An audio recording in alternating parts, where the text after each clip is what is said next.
The Force binds all things across the galaxy, connecting every living being in an invisible web of energy that flows through space and time. But what happens when something tears through the fabric of reality itself? Something that carries the stench of death and damnation from a dimension where hell is not metaphor but terrible truth. The industrial world of Corellia had seen better days. Under Imperial occupation, its famous shipyards worked day and night, producing star destroyers and TIE fighters for the Emperor's war machine. The sprawling factory districts belched smoke into perpetually gray skies, and the workers, human and alien alike, lived under the watchful eyes of stormtroopers and the constant threat of arrest for sedition. It was a world of oppression and grinding labor, where hope had been systematically crushed beneath the boot of the Empire. It was also, on this particular night, about to become ground zero for something the galaxy had never witnessed. The rift opened without warning in the abandoned warehouse district of Coronet City, where rusted manufacturing equipment sat like the bones of long-dead giants. Reality itself seemed to scream as dimensional barriers collapsed, and for 3 terrible seconds, the Force recoiled from the wound in space-time, like living tissue shrinking from flame. Jedi who might have sensed such a disturbance were long dead, hunted down, and exterminated during Order 66. But the few Force-sensitive individuals who remained, hidden Jedi survivors, untrained sensitives, and the Emperor's Inquisitors, felt it like a spike driven through their minds. The Imperial Security Bureau would later classify the energy signature as unidentifiable and potentially hostile. They weren't wrong. When the rift closed, it left behind a figure wreathed in tattered crimson. The cape moved with unnatural life, writhing like something aware and hungry. Beneath it, a form clad in what appeared to be organic armor stood, motionless, twin points of green fire burning where eyes should be. Chains materialized and dissipated around the figure like metallic smoke, and where its boots touched the Duracrete floor, frost spread in intricate patterns that shouldn't exist in Corellia's temperate climate. Al Simmons, once a man, now something far more and far less, struggled to process what had just happened. One moment he'd been in a New York alley, hunting a child predator through hell's labyrinth of suffering. The next, Malabolgia's laughter had echoed through his skull, and reality had folded in on itself. The symbiote, Latha of the 7th House of K, shrieked inside his consciousness, confused and threatened by the pervasive energy that saturated this place. "Where the hell are we?" Spawn thought, reaching out with his necroplasmic senses.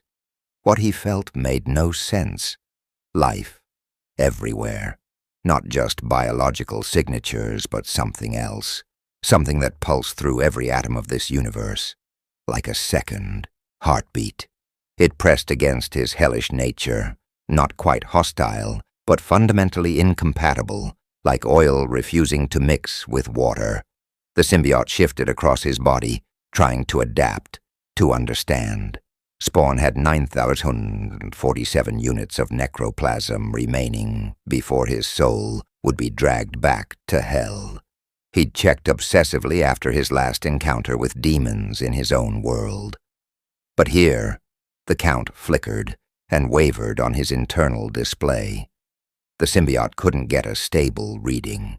Whatever this energy was, this omnipresent force that seemed to be simultaneously everywhere and nowhere, it was interfering with hell's fundamental architecture. A sound drew his attention.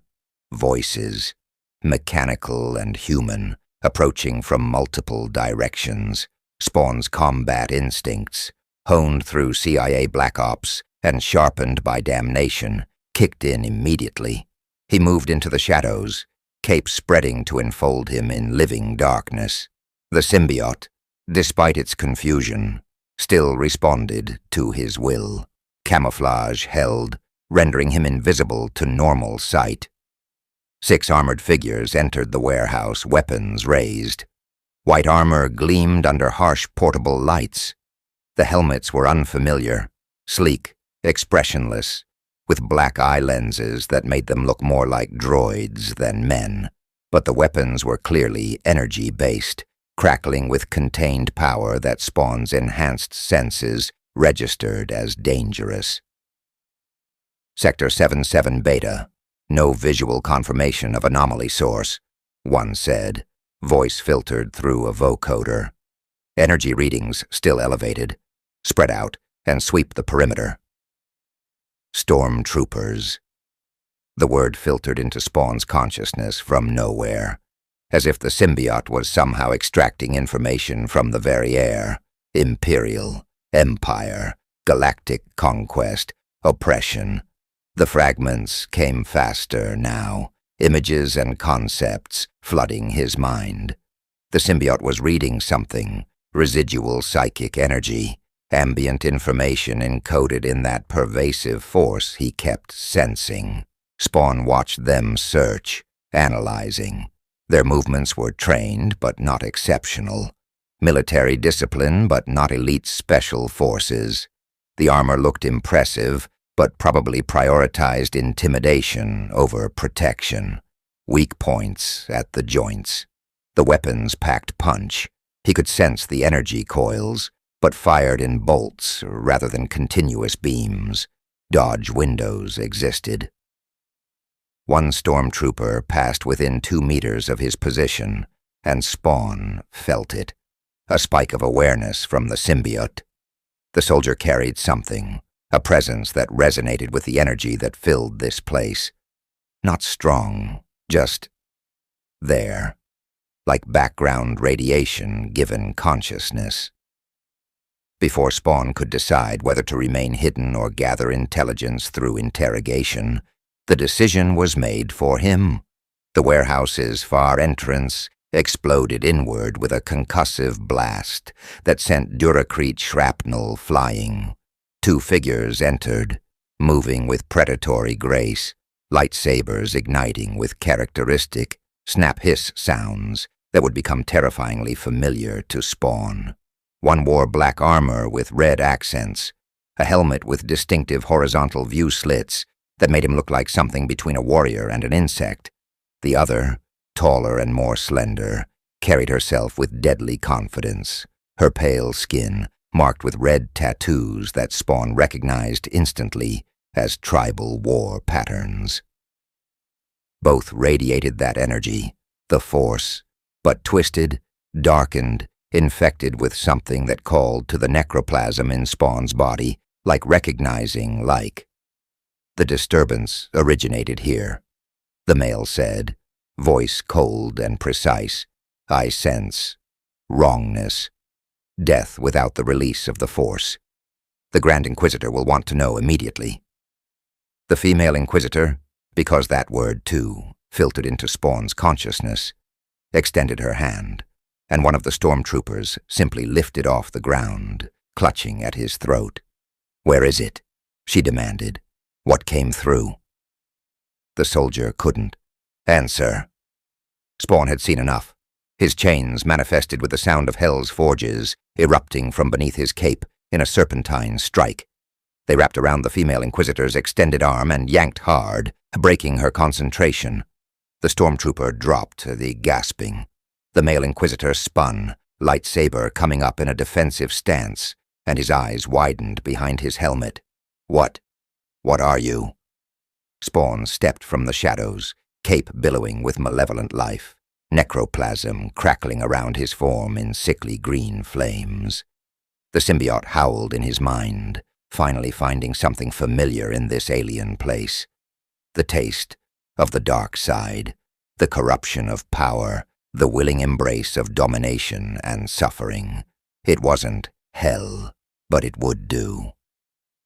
I'm looking for answers, Spawn said, voice layered with demonic resonance that made the stormtroopers step back. And you're going to give them to me.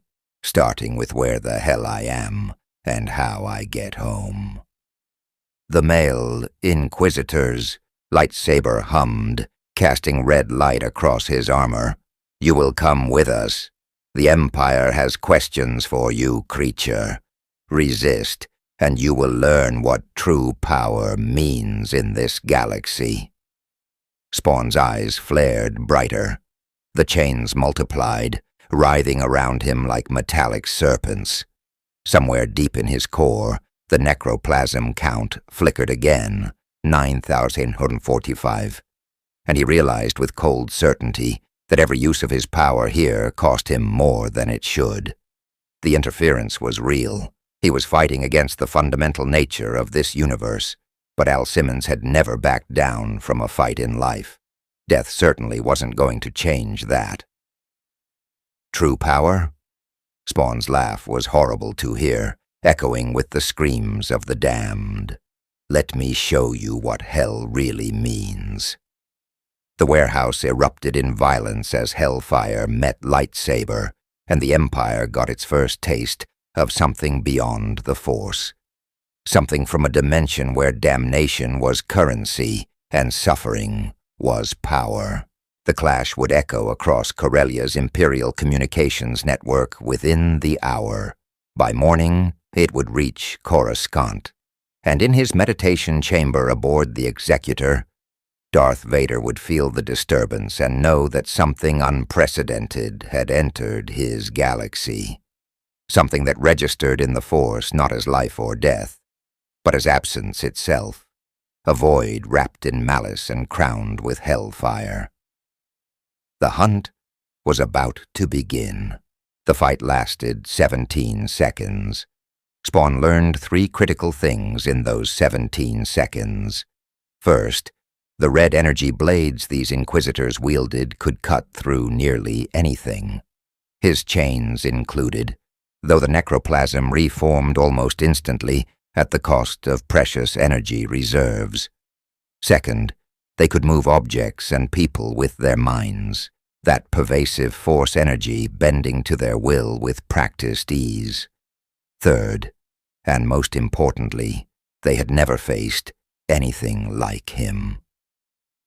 The male Inquisitor launched forward with enhanced speed, lightsaber tracing a precise arc toward Spawn's midsection.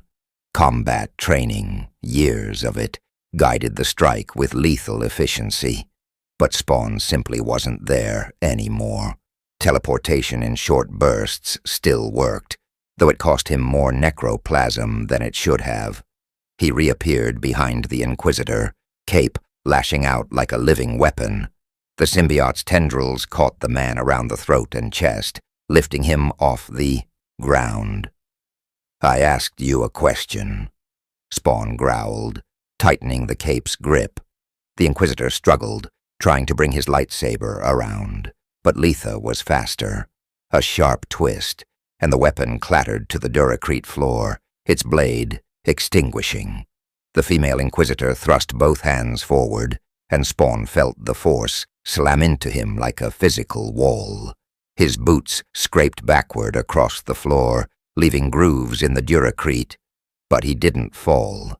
The necroplasm absorbed most of the impact, the symbiote spreading the kinetic energy across his entire form. It hurt, a deep, bone-rattling hurt, but he'd endured worse.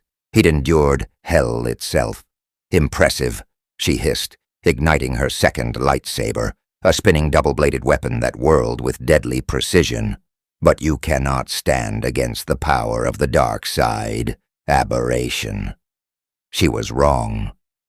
Spawn released the male Inquisitor, letting him drop gasping to the ground, and focused on the woman. His hand extended, and hellfire erupted from his palm, not the natural fire of combustion, but something older, something that burned souls rather than flesh.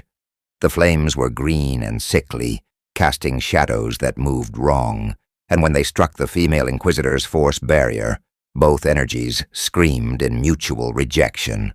The feedback was immediate and agonizing.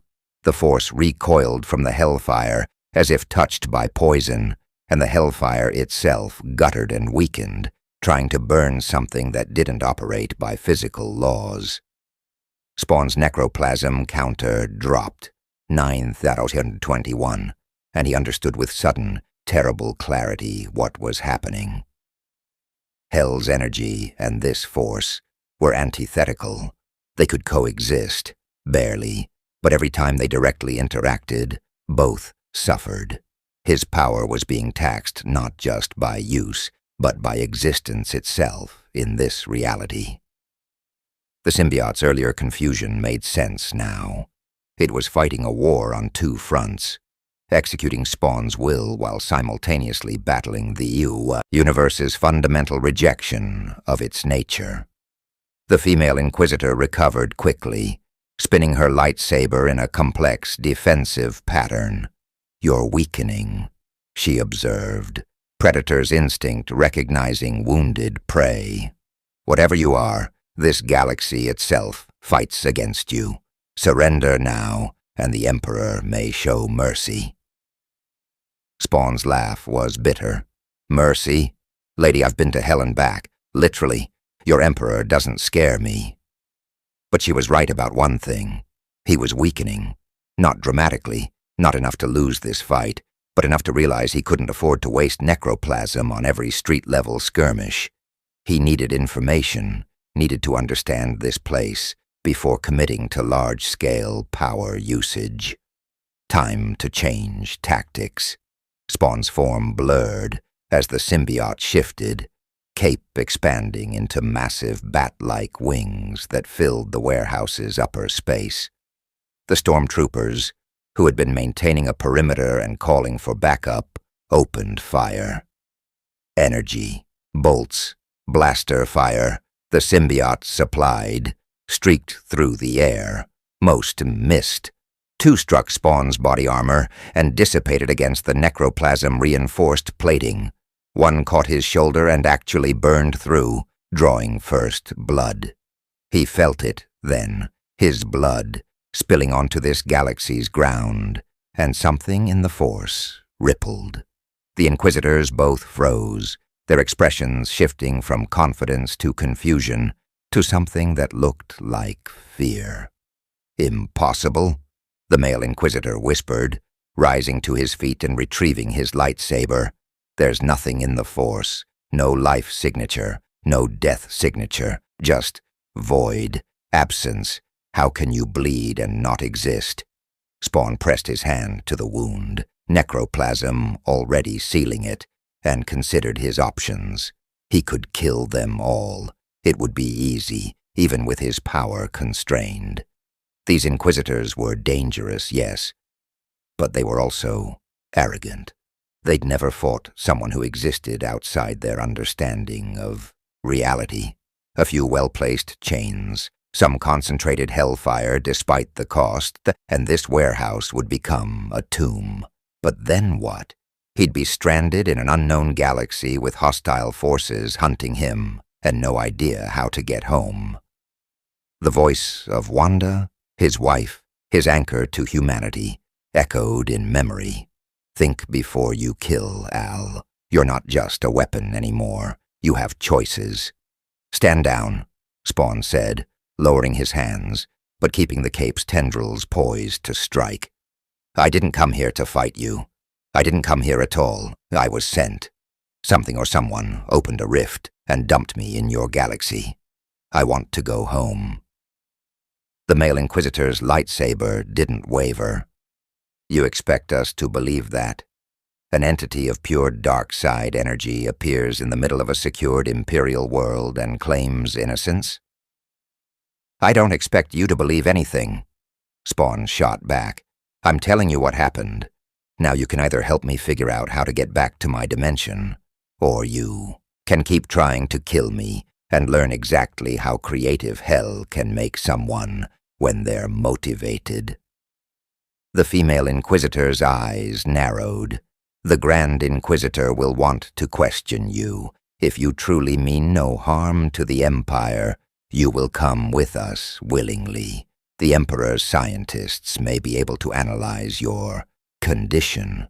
perhaps even assist your return. It was an obvious trap.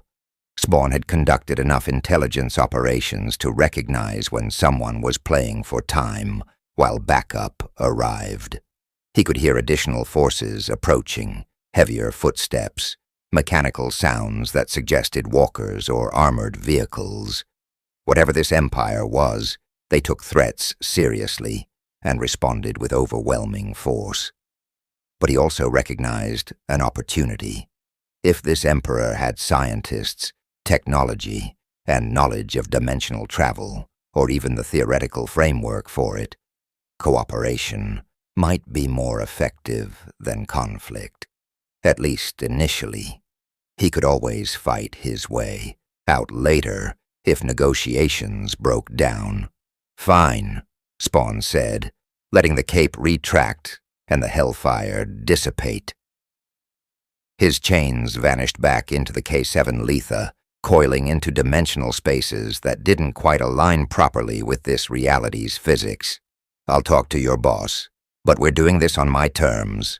First wrong move, first sign you're trying to experiment on me or trap me, and you'll discover why hell sent me back instead of keeping me." The male Inquisitor spoke into a communicator attached to his wrist. "This is Seventh Brother.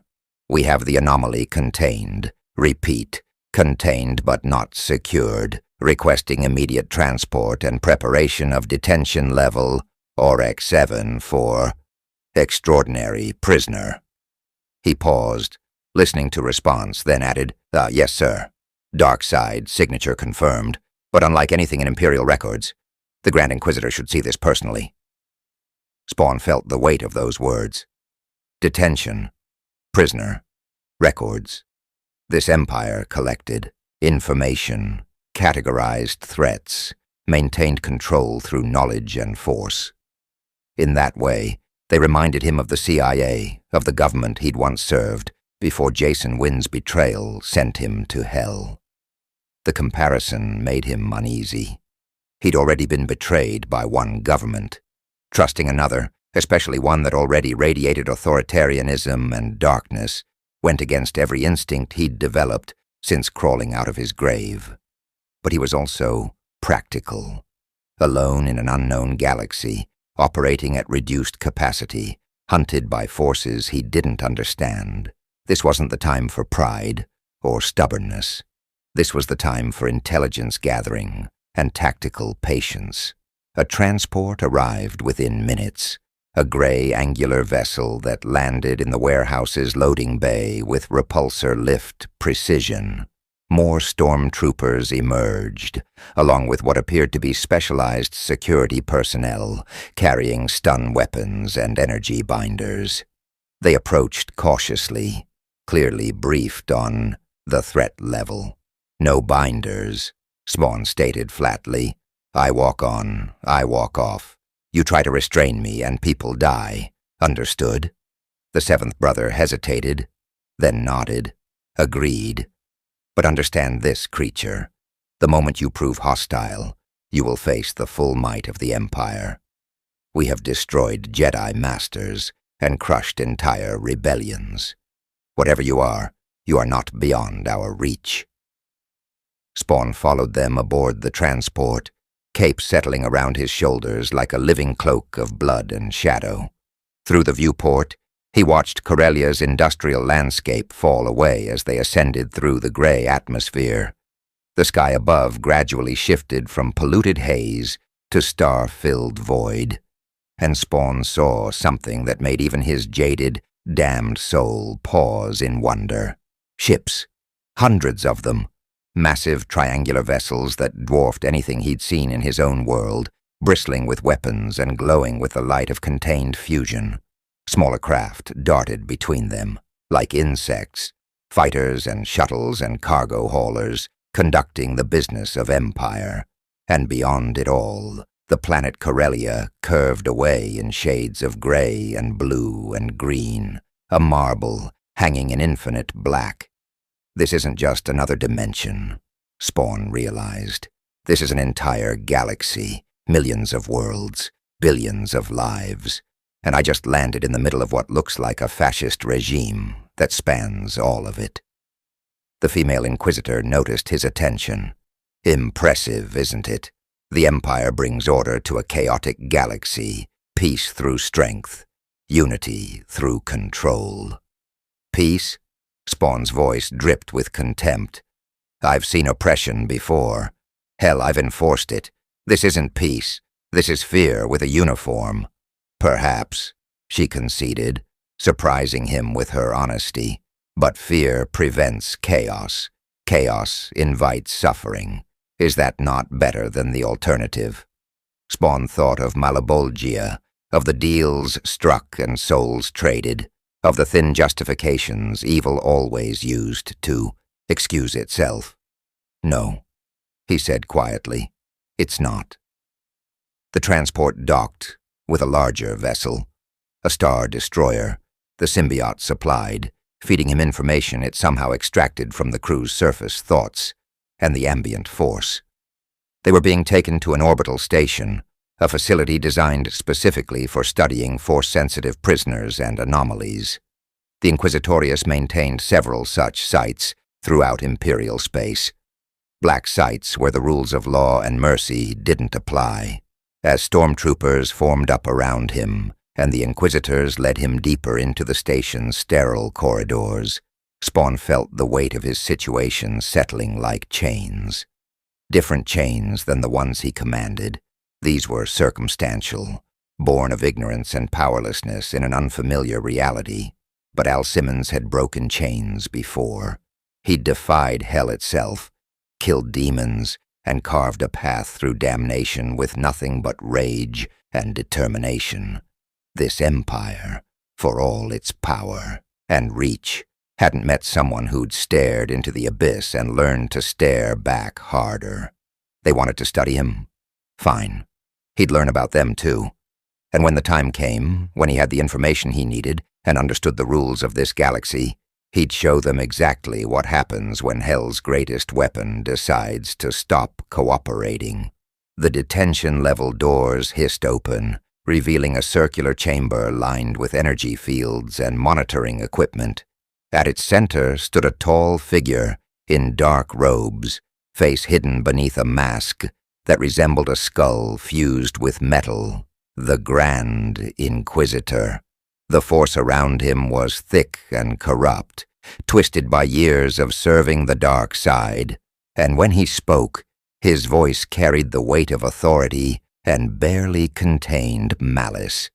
"Welcome, aberration," the Grand Inquisitor said, spreading his arms in mock hospitality.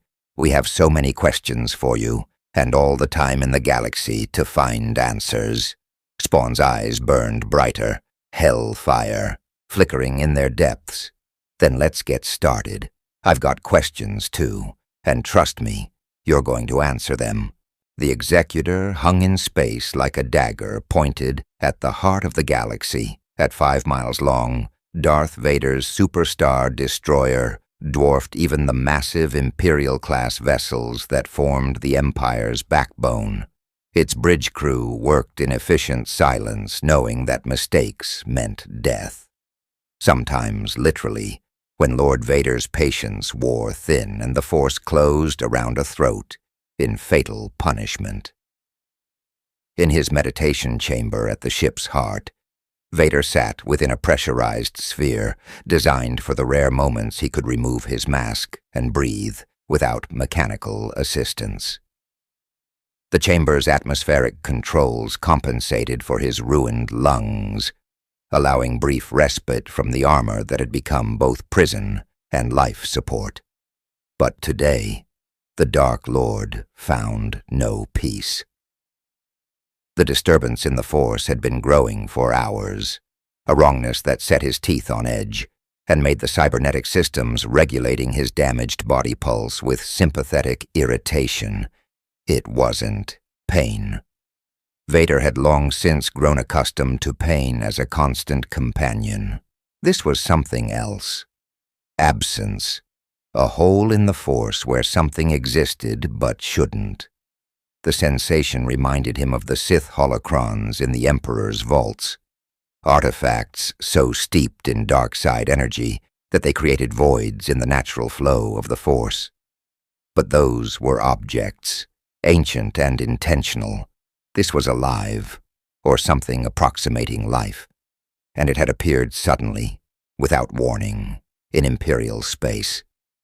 Vader's meditation was interrupted by Admiral Payette's voice over the secure comm. "My lord, we have received an urgent transmission from the Inquisitorius facility orbiting Corellia. The Grand Inquisitor requests your presence. He states it is a matter of unprecedented significance." "Elaborate," Vader commanded, his breathing apparatus already resealing around his face with familiar hydraulic hisses. "He reports contact with an entity that does not register in the Force, yet wields dark-side-compatible abilities. The subject claims to be from another dimension and possesses powers the Inquisitorius cannot categorize. The Grand Inquisitor believes the Emperor will want to be informed immediately, but requests your assessment first." Vader stood, his black cape settling around his armored form. Another dimension. Impossible, according to every Sith text he'd studied. The Force existed across all space and time within this galaxy, but dimensional travel, true dimensional travel, was purely theoretical. Even the ancient Sith at the height of their power had never accomplished such a feat. And yet that void in the Force was real, undeniable. "Prepare my shuttle," Vader ordered. "I will inspect this entity personally. Inform the Grand Inquisitor I arrive within the hour." "Yes, my lord." Vader strode through the Executor's corridors, stormtroopers and officers pressing themselves against walls to avoid his path. He could feel their fear like a tangible presence, sweet and familiar. Fear maintained order. Fear prevented the chaos and weakness that had destroyed the Republic and corrupted the Jedi. The shuttle ride to the orbital facility gave Vader time to consider possibilities.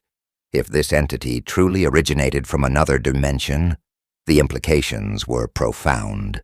New sources of power, new Force techniques, perhaps even answers to questions he'd long sought, questions about death, resurrection, and the boundaries between them, questions about Padme.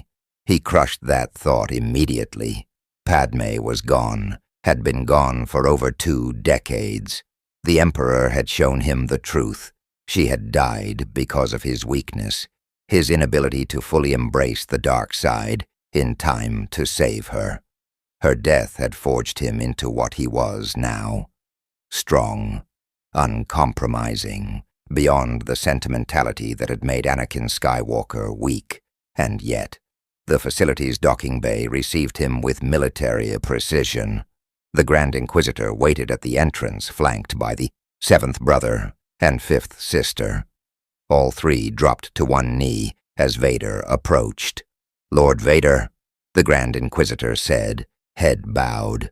"Thank you for responding so quickly. The situation is highly unusual." "Show me," Vader commanded. They led him through sterile corridors to the observation room overlooking the interrogation chamber. Through transparistile, Vader saw the entity for the first time. Humanoid, male, probably, wrapped in what appeared to be a living cape of crimson that moved with disturbing autonomy. Armor that seemed grown rather than forged. Eyes that burned with green fire. And in the Force, nothing? A void? An absence so complete that Vader's perception seemed to slide around it like water around stone. "Explain," Vader said, his mechanical voice echoing in the small observation room.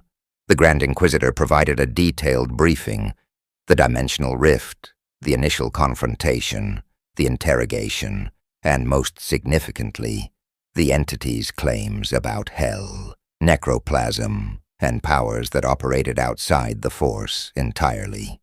He concluded with the strategic assessment: potential asset or critical threat, depending on how the situation was handled.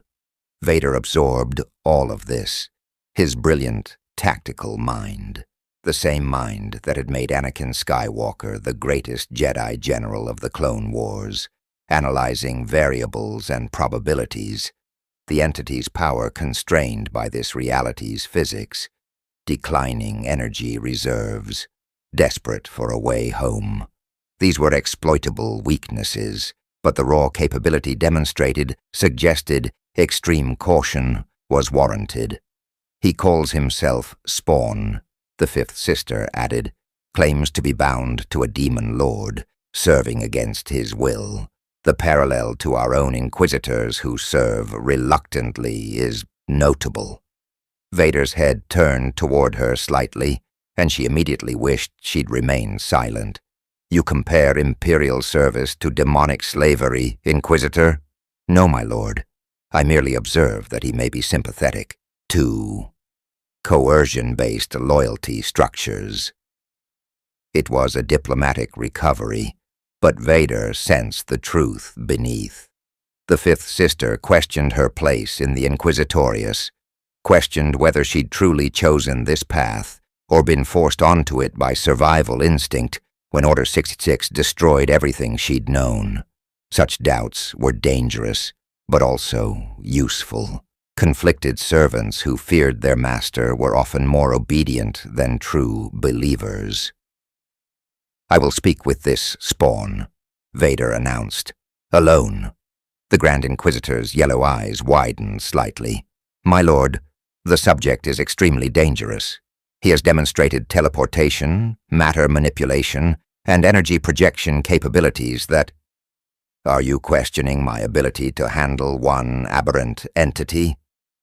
Vader's voice dropped to a deadly quiet. No, Lord Vader, of course not. The Pau'an bowed deeply. The chamber is yours. Vader descended to the interrogation level, his presence in the Force preceding him like a wave of darkness. Lesser Force sensitives throughout the facility instinctively shuddered, feeling the approach of something vast and terrible. Even stormtroopers, who possessed no Force sensitivity, seemed to sense when Lord Vader drew near, an unconscious recognition of predator by prey. The chamber doors hissed open. Vader entered alone, his breathing apparatus filling the space with its rhythmic mechanical respiration. The sound had been deliberately engineered to be unsettling, a psychological weapon that reminded everyone who heard it that Darth Vader was more machine than man, and more dangerous than either. Spawn looked up from his seated position against the wall, chains of green energy coiling lazily around his form like metallic serpents. His glowing eyes assessed Vader with the cold efficiency of someone who'd spent years evaluating threats. Let me guess, Spawn said, voice layered with demonic resonance. You're the heavy hitter, the enforcer they call when regular goons can't handle the job. I am Darth Vader, Dark Lord of the Sith and Supreme Commander of Imperial Forces, Vader replied, his presence in the Force expanding to fill the chamber with oppressive weight. Most Force sensitives would have collapsed under such pressure. Spawn merely tilted his head slightly, curious. Catchy title, must look great on a business card. Spawn stood, cape billowing despite the chamber's still air. So what brings the Supreme Commander to my temporary accommodations? Come to threaten me yourself. Try some Sith mind tricks. Vader extended his hand, and the Force surged. Furniture that had survived Spawn's earlier display tore from floor mountings and flew toward the Hellspawn at lethal velocity. Spawn's chains lashed out, catching and crushing the projectiles mid-flight, reducing durasteel to twisted scrap. Impressive, Vader acknowledged, but you do not understand the power of the dark side. And you don't understand hell, Spawn countered, his form beginning to glow, with sickly green luminescence as necroplasm gathered. But I'm willing to bet we've both walked similar paths. Both served masters we'd rather kill. Both sacrificed everything for power that came with chains attached. So maybe we can skip the intimidation dance and talk like two monsters who know exactly what they are. The observation was uncomfortably accurate. Vader could feel no deception in the entity's words, because he couldn't feel the entity at all. But the tone carried the weight of hard experience, of someone who'd genuinely stared into darkness and found it staring back. "You claim to serve a demon lord," Vader said, circling Spawn slowly. "Yet you resist his will, seek escape from his control. Why not simply embrace what you are? The power you wield is considerable. Why not take it fully, without reservation?" "Because I've seen where that road leads," Spawn replied. "Malebolgia promised me everything, and delivered nothing but damnation. Power without purpose is just slavery with extra steps. I won't become the thing I spent my life fighting." "Admirable sentiment," Vader said, and meant it, "but ultimately futile. I sense your reserves depleting even as we speak. This galaxy rejects your nature. You are dying, slowly but inevitably. Soon you will have no choice but to accept whatever bargain keeps you animated. Pride is luxury the desperate cannot afford." Spawn's eyes flared brighter. "Speaking from experience?" The chamber's temperature seemed to drop several degrees. Vader's mechanical breathing was the only sound for 3 long seconds. When he spoke again, his voice carried an edge that had preceded the deaths of admirals and generals. "I chose strength over weakness, power over sentiment, the dark side over the Jedi's pathetic philosophies. That choice made me what I am, the Emperor's right hand, the Empire's greatest weapon. If you possess wisdom, you will make similar choice. Serve the Empire, and we will find ways to sustain your existence, perhaps even improve upon it. Resist, and you will discover that hell is not unique to your dimension."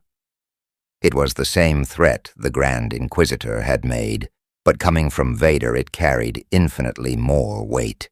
Spawn could feel the truth of it. This wasn't a bluff. Vader had broken countless enemies, crushed entire rebellions, and earned his reputation through mountains of corpses. But Spawn had also faced Malebolgia, Violator, and demons that made Imperial Inquisitors look like amateur thugs.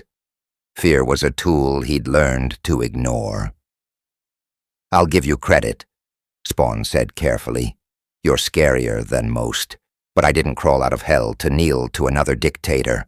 I'll work with your empire temporarily until I figure out how to get home, but I'm not joining up, not permanently, and the second you try to cage me or turn me into a weapon, we're going to have a serious problem." Vader considered this. The entity's defiance should have angered him, triggered the rage that fueled his dark side power. Instead, he found himself intrigued. Spawn reminded him of something Vader had thought long dead, the stubborn independence that had made Anakin Skywalker great before the Jedi's dogma tried to crush it out of him. "The Grand Inquisitor believes you can sustain yourself at dark side nexuses," Vader said, changing tactics, "locations where suffering and death have concentrated. Is this true?" "Maybe. Won't know until I try. But suffering is my currency, always has been. If your galaxy has places soaked in pain and death, I might be able to tap into that, convert it into something my necroplasm can use." "Then we will test your theory," Vader decided. "I am traveling to Mustafar, a volcanic world where a great tragedy once occurred. The dark side is strong there, very strong. You will accompany me. If you can indeed draw sustenance from such places, it proves useful to both of us. If not—" He left the implication hanging. Spawn understood perfectly. "Field test. perform or face consequences. Standard military evaluation protocol. He'd run similar tests himself back when he was CIA. Fine, Spawn agreed, but I'm not riding in chains or a cell. I walk free, or this cooperation ends now. Acceptable, Vader said after a pause, but you will be monitored. Any hostile action toward Imperial personnel results in immediate termination. My patience is not infinite. Neither is mine, Spawn shot back. So let's keep this professional. Vader turned toward the exit, cape sweeping dramatically. We depart within the hour. Prepare yourself, Spawn. Mustafar breaks the weak. You will either emerge stronger, or you will burn. After Vader left, Spawn sat back down, checking his necroplasm levels. 9,701. The conversation alone had cost him energy, the constant effort of existing in this force-saturated reality draining him like a slow leak. Mustafar, the symbiote whispered, volcanic world, fire and suffering, perhaps like the circles of hell we know. Perhaps we can feed. We'd better, Spawn thought grimly, because if we can't adapt to this place, we're dead, again, and this time, I don't think Malabolgia will send us back. In the observation room, the seventh brother watched Spawn's vital signs on monitors. Did Lord Vader actually agree to take that thing to Mustafar, to his personal fortress? He sees potential, the Grand Inquisitor replied. Lord Vader was once the greatest Jedi general before his transformation. He recognizes weapons of value. If this spawn can be directed, controlled even partially, he becomes strategic asset. And if he can't be controlled? Fifth Sister asked quietly. The Grand Inquisitor's smile was thin and cold. Then Lord Vader will destroy him, and we will study the remains. Either outcome advances Imperial knowledge. That is all that matters. But privately, watching Spawn's energy signature flicker and pulse on the monitors like nothing he'd ever encountered, the Grand Inquisitor felt something he'd thought the Inquisitorius had trained out of him years ago. Uncertainty. The Lambda-class shuttle descended through Mustafar's perpetual ash clouds, cutting through superheated air that would have incinerated unshielded vessels. Spawn watched through the viewport as the landscape revealed itself in shades of red and black. Rivers of molten lava carving through obsidian plains, volcanic eruptions launching magma into the toxic atmosphere, and everywhere, the smell of sulfur and burning rock. It reminded him of hell, not metaphorically, literally.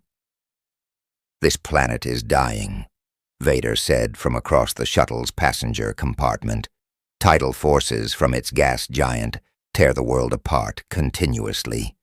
The lava flows destroy and renew the surface in endless cycle. Most consider it uninhabitable. They lack vision. You built something here, Spawn observed, noting the massive structure coming into view. A fortress of black stone and angular architecture rose from a plateau surrounded by lava falls. Towers reached toward the ash-filled sky like claws, and the whole complex radiated a presence that made even Spawn's necroplasm recoil instinctively. Fortress Vader, the Dark Lord confirmed, constructed on the ruins of ancient Sith temple.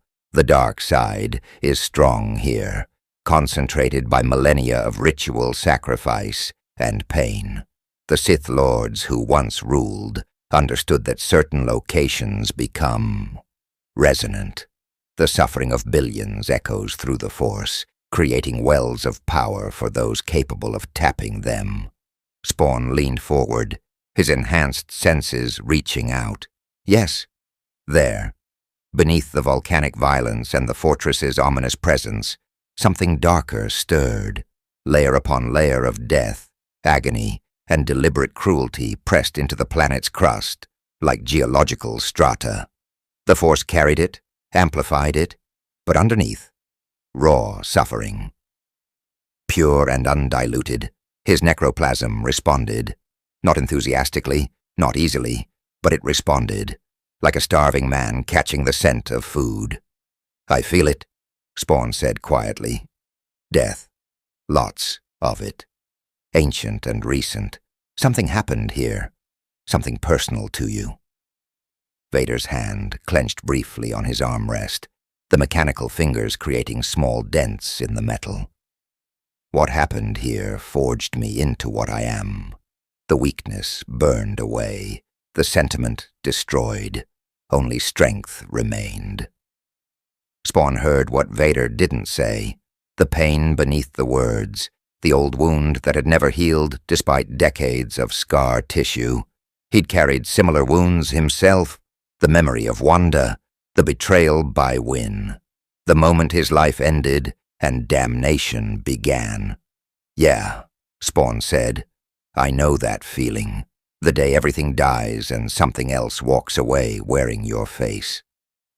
For a moment, the only sound in the shuttle was Vader's mechanical breathing and the roar of engines cutting through Mustafar's atmosphere. Two monsters, sitting across from each other, recognizing kindred damage.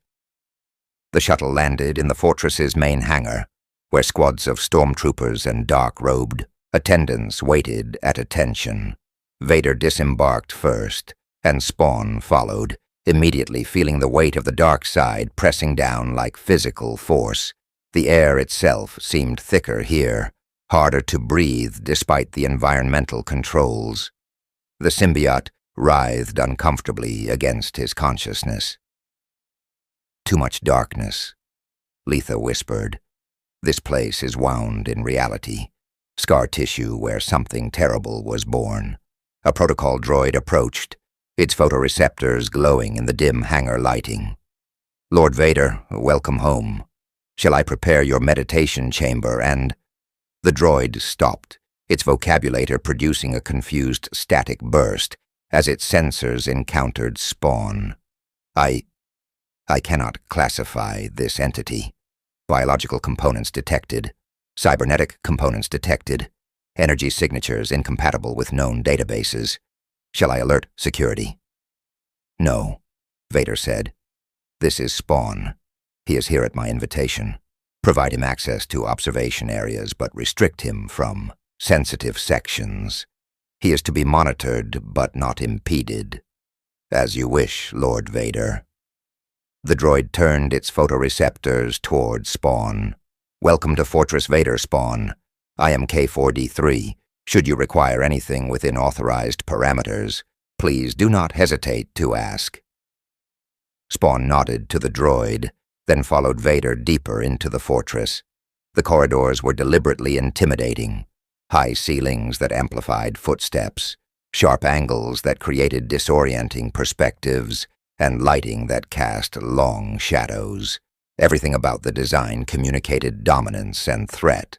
They passed through several security checkpoints, each staffed by stormtroopers who stepped aside for Vader without question, but tracked Spawn with obvious tension.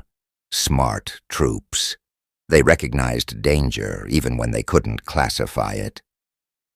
Eventually, they reached a massive chamber that might have been a throne room or meditation hall. The far wall was entirely transparasteel, offering an unobstructed view of the lava falls outside. The chamber's center contained a raised platform surrounded by channels of liquid metal. Not lava, something else, something artificial that glowed with sickly green luminescence. "This is Virgin's chamber," Vader explained, gesturing to the platform. "The lava channels contain refined cortosis, a metal that disrupts force energy. The platform itself sits atop the fortress's foundation, the ruins of Sith Temple, built 4,000 years ago. When I meditate here, I touch echoes of ancient power, voices of Sith Lords long dead, their knowledge, their fury, and their suffering," Spawn added, stepping onto the platform. Immediately the necroplasm in his body surged, responding to something it recognized: pain. Concentrated, refined, preserved across millennia, like insects in amber. The Sith hadn't just killed here. They'd twisted death into something purposeful, transformed agony into energy that persisted long after the screaming stopped. Spawn's hands trembled as necroplasm count began to shift. 9701, 7902, 94, not rapidly, but steadily. The suffering soaked into Mustafar's foundation was feeding him, not efficiently. Hell's energy had been specifically designed to fuel Hell spawn, while this was accidental compatibility, but it worked. "I can absorb it," Spawn said, voice tight with concentration. "The death energy here. It's not necroplasm, but close enough. Like eating food from a different planet. It keeps you alive, but doesn't taste right." Vader watched intently, his presence in the Force expanding to observe every detail of the process. "Fascinating. You are literally consuming the dark side, converting it into your native energy. I have never witnessed such phenomenon." "It's got limits," Spawn warned, feeling the strain. His body was fighting itself, necroplasm trying to metabolize Force energy, while the Force simultaneously rejected his hellish nature. The feedback was painful, like acid burning through his veins. "Can't do this constantly. Maybe a few hours at a time before the incompatibility causes damage. But enough to sustain yourself," Vader concluded. "You are no longer dying. You have time." Spawn stepped off the platform, necroplasm count stable at 938. Not a huge gain, but proof of concept. He could survive here, could last long enough to find a way home. "Yeah," he said. "Time, which means I can start asking the important questions. Starting with, why did you really bring me here? You didn't need to prove I could feed on dark side nexuses. You could have sent me to any Sith temple ruin in the galaxy, but you brought me to your personal fortress, to the place that forged you. Why?" Vader stood motionless for a long moment, his mechanical breathing the only sound. Then he walked to the transparisteel wall, looking out at the lava falls that had once witnessed his transformation from Jedi to Sith. "Because you are anomaly," Vader finally said. "Power that exists outside the Emperor's control, outside the Force itself, and anomalies represent either opportunity or threat. I brought you here to determine which you are." "And?" Spawn asked, coming to stand beside him at the window. "What's the verdict?" "You are dangerous," Vader said bluntly. "More dangerous than you realize. The Emperor will want to control you, will want to bind you to Empire's service through any means necessary. He has done so with Force sensitives for decades, breaking their will, corrupting their nature, transforming them into weapons. The Inquisitorius exists because Palpatine perfected the art of turning Jedi into hunters of their own kind." Spawn absorbed this, understanding the implications. "You're warning me. Why? Thought you were the Emperor's loyal enforcer." Vader's breathing seemed to pause for just a fraction of a second. "I am Emperor's servant, but I am also pragmatist. If Palpatine attempts to control you and fails, the resulting conflict will be catastrophic. You possess power that cannot be sensed through Force, cannot be predicted or countered using traditional methods. The Emperor is supreme among Sith, but even he has limitations. An enemy he cannot sense is enemy he cannot defeat. So you're playing both sides," Spawn said, "loyal to your master but hedging your bets in case I become threat he can't handle. Smart, cold, but smart." "I am Sith," Vader said simply. "Betrayal is our nature. But I am also warrior. I recognize when opponent has advantage. You have several. Use them wisely." Before Spawn could respond, an alert chimed through the chamber's comm system. K4D3's voice crackled through.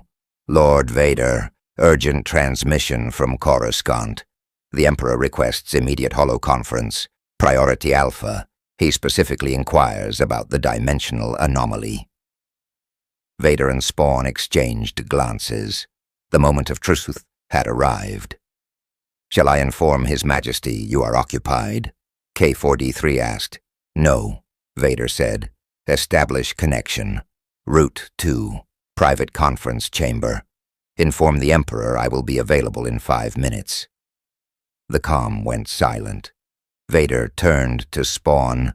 "The Emperor knows of your existence. The Grand Inquisitor would have reported immediately. Now Palpatine will want to see you himself. Make no mistake, he is most dangerous being in this galaxy. His power and force dwarfs even my own. His manipulation skills are unmatched. He will attempt to seduce you to Empire's service or determine method of your destruction, possibly both simultaneously." "Sounds like my kind of party," Spawn said dryly. "Any advice for meeting the boss?" "Yes," Vader said.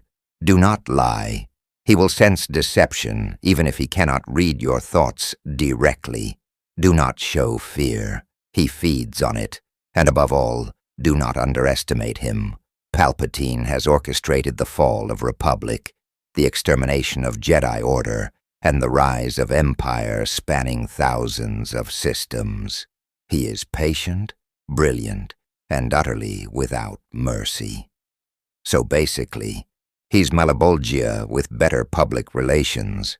I do not know this Malebolgia," Vader said, "but if he rules Hell as Emperor rules this galaxy, then yes, the comparison is apt." They walked through corridors to a smaller chamber dominated by a circular hollow projector. Vader positioned himself in the center and gestured for Spawn to stand beside him. The Hellspawn hesitated, then complied, cape settling around his shoulders as he prepared to meet the galaxy's ultimate authority. The hollow projector activated, and a figure materialized in blue-white light, robed, hooded, face hidden in shadow, except for 2 eyes that burned with intelligence and malice. The hologram was life-sized, and despite being mere photons and particles, it radiated presence that made Spawn's necroplasm recoil. "Lord Vader," the Emperor said, voice smooth and grandfatherly despite the undercurrent of pure evil. "I trust your journey to Mustafar was uneventful?" "Yes, my master," Vader replied, bowing his head, respectfully. "I have investigated the anomaly as requested." "Ah, yes, the anomaly." Those burning eyes shifted to Spawn, and the Hellspawn felt something probe at his consciousness. Subtle, insidious, trying to slip through defenses like a thief through shadows. But there was nothing to probe, no thoughts to read, no mind to manipulate through forced telepathy. The Emperor's attempt slid off Spawn's nature like water off oil. For the first time in decades, Emperor Palpatine encountered something he could not immediately understand or control. The sensation was novel, almost refreshing. "Fascinating," the Emperor murmured. "The reports were accurate. You are void, absence, a hole in the Force where something exists that should not. Tell me, creature, what are you?" Spawn met those burning eyes without flinching. "Name's Spawn. I'm from a dimension where hell is real and demons bargain for souls. I got drafted into service, bound to a demon lord, and turned into a weapon. Now I'm stuck in your galaxy trying to find a way home. That's simple enough, or do you need the full autobiography?" The Emperor's lips curved into a smile that held no warmth. Direct, honest, admirably dangerous traits in these times of deception and politics.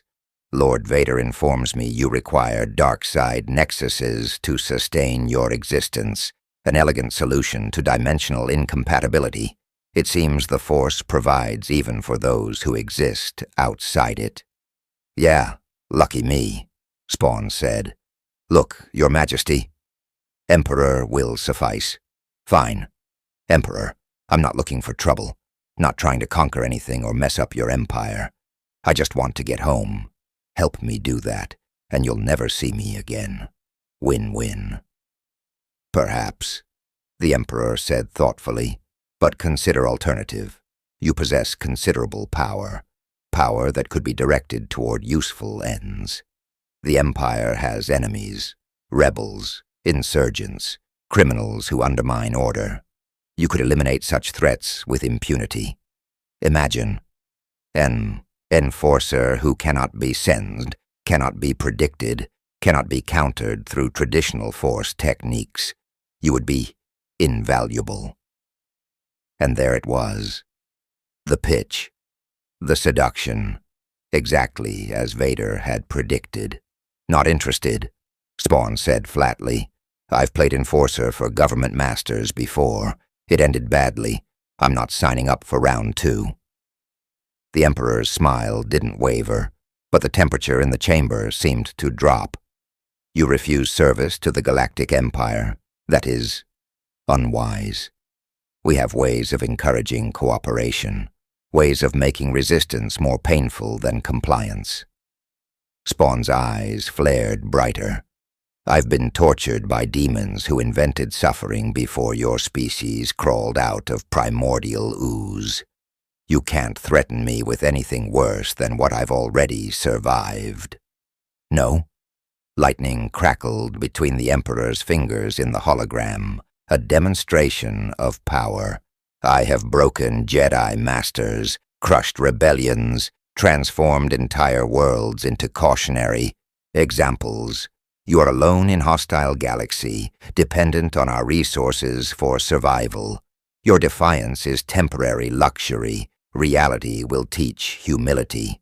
Or, Spawn countered, "I burn through every dark side nexus in your galaxy until I'm strong enough to tear open a rift and go home. Maybe cause some collateral damage along the way. Your choice how complicated you want to make this." Silence. Vader stood motionless, but Spawn could sense tension radiating from the Dark Lord. Threatening the Emperor was approximately as smart as kicking a sleeping rancor. But Spawn had never been big on diplomacy, especially when facing tyrants. Finally, the Emperor laughed. It was soft, genuinely amused. "You have courage, Spawn. Foolish courage, but courage nonetheless. Very well. I will not force your service. Yet. But understand this. You will be monitored. Any action against Imperial interests will result in consequences. And when you inevitably discover that returning home is impossible without our assistance, you will accept my offer. They always do." The hologram flickered and died. The conversation was over. Vader turned to Spawn slowly. "You just threatened the Emperor, to his face, or his hologram, at least. That was either bravest or most suicidal thing I have witnessed in years. Probably both," Spawn admitted. "But I meant every word. I'm not becoming someone's pet weapon again. Not for him, not for anyone." "Then you have made enemy of most powerful being in galaxy," Vader said. "I hope your conviction proves worth the cost." Spawn looked out at Mustafar's lava falls, watching fire devour stone in endless cycle. It always does, one way or another. The days on Mustafar stretched into a week. Spawn established a routine. Meditate on the Virgin's platform for 3 hours, absorbing the concentrated dark side energy until the incompatibility became painful, then rest, while his necroplasm stabilized the foreign energy into something his body could actually use. It was inefficient, uncomfortable, and felt like swallowing broken glass. But it worked. His reserves held steady around 9,800, though no longer declining toward zero and oblivion. Vader visited periodically, observing Spawn's adaptation process with clinical interest. Sometimes they spoke. Sometimes they simply occupied the same space in silence. Two beings who existed at the intersection of death and power, neither quite alive nor fully dead. The Emperor has deployed additional Inquisitors to Mustafar's orbital stations. Vader mentioned during one such visit, 5th brother, 8th brother, and 3 others. They are to observe you, report on your activities and capabilities. Spawn didn't look up from his meditation position. Babysitters, great. They going to follow me everywhere? If necessary. The Emperor does not trust anomalies he cannot control. You represent unknown variable in carefully calculated equation. He will seek to understand you, then exploit or eliminate you. Standard Imperial procedure, Spawn said. Watch, analyze, weaponize. When that fails, destroy. Your boss isn't very creative. Do not mistake caution for lack of creativity, Vader warned. The Emperor's plans operate on timescales measured in decades. He orchestrated the Clone Wars, manipulated both sides of galactic conflict for years, to create circumstances that would allow him to transform Republic into Empire. What you see as paranoid surveillance may be opening move in strategy you cannot yet perceive. That got Spawn's attention. He opened his eyes, the green fire dimming slightly. Wait, he started a war? Both sides? Yes, the Separatist movement, the Republic's response. The clone army's creation, all orchestrated by Palpatine across multiple identities and fronts. He played both sides against each other until the galaxy begged for someone to restore order. Then he stepped forward as savior and transformed democracy into dictatorship, while the population cheered. Spawn absorbed this, his respect for the Emperor's ruthlessness growing despite himself. That's actually impressive. Diabolical, but impressive. Malabolgia wishes he had that kind of long-term planning. Most demons just grab souls and run. This guy spent decades setting up the perfect coup. The Jedi never suspected, Vader continued, and Spawn heard something in his voice. Old bitterness, old anger. We believed ourselves guardians of peace, thought we could sense deception through the Force. But Palpatine hid in plain sight. Supreme Chancellor of the Republic, trusted advisor, friend. The word came out twisted, poisoned. We were fools, blind to the darkness standing directly before us. You were a Jedi, Spawn said quietly. It wasn't a question. The pieces fit too well. Vader's intimate knowledge of Jedi weaknesses, his contempt for their philosophies, the personal venom when discussing their destruction. Before you became this, before Mustafar forged you. Vader's silence was confirmation enough. What happened? Spawn pressed. What turned you? For a long moment, Spawn thought Vader wouldn't answer. The Dark Lord stood motionless, mechanical breathing the only sound, black armor reflecting the chamber's dim lighting like polished obsidian. Then, surprisingly, he spoke. Love, Vader said simply. Love happened.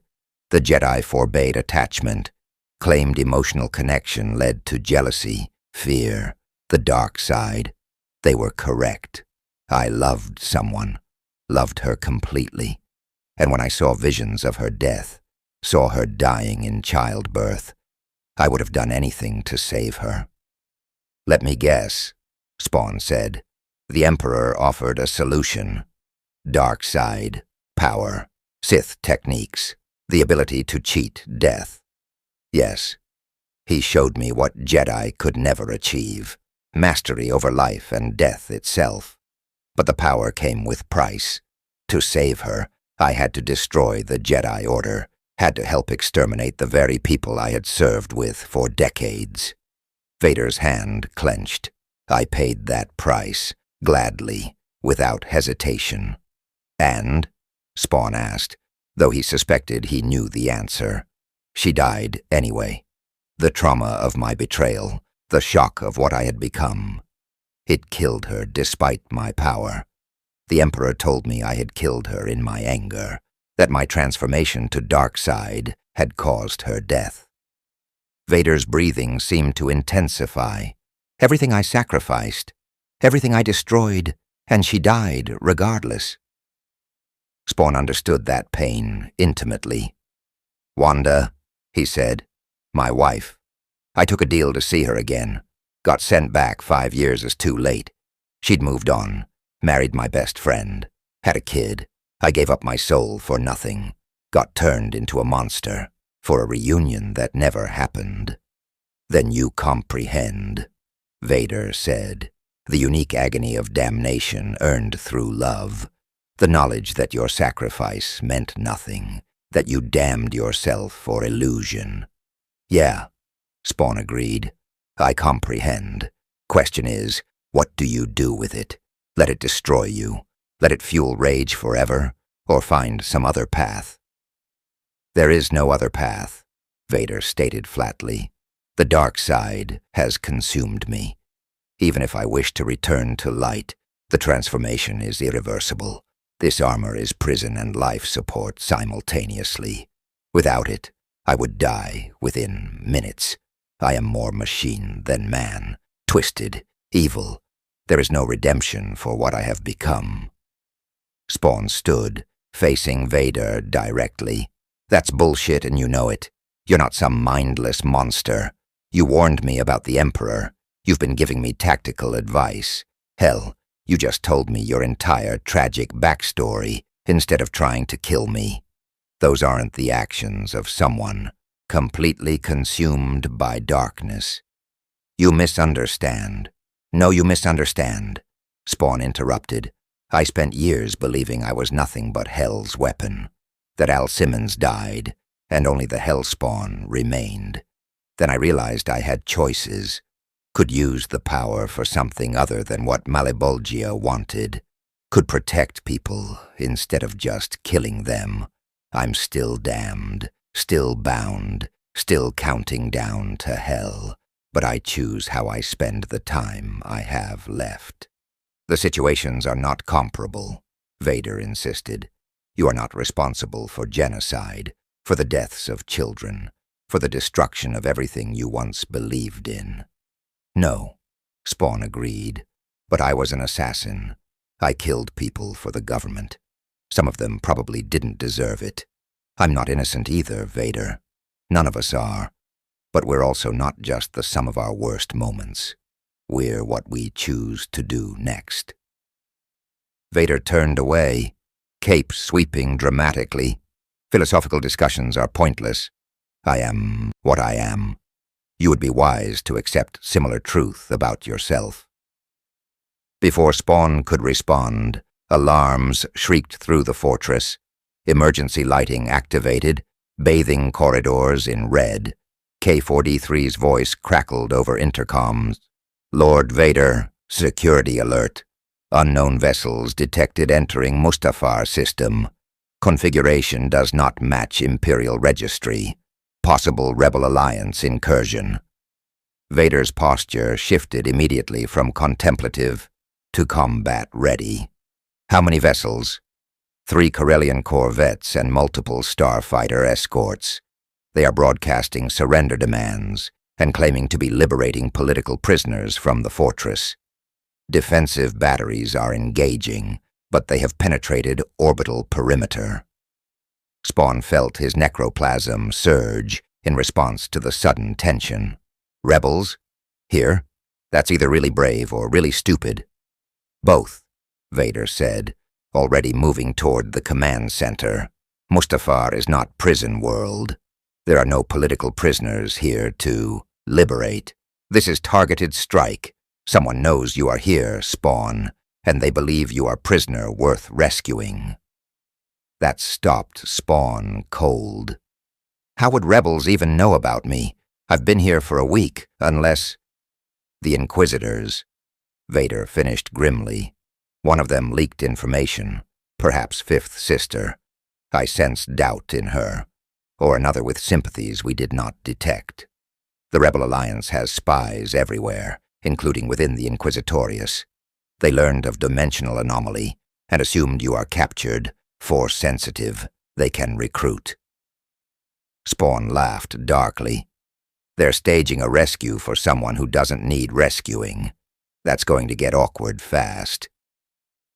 They reached the command center, where holographic displays showed the tactical situation. 3 rebel corvettes, blockade runners, the designation appeared, were exchanging fire with Mustafar's orbital defense platforms. Squadrons of X-Wing and Y-Wing fighters were engaging TIE patrols, creating a swirling dogfight above the volcanic world. And descending through the atmosphere, partially hidden by ash clouds, were assault shuttles clearly intended for ground insertion.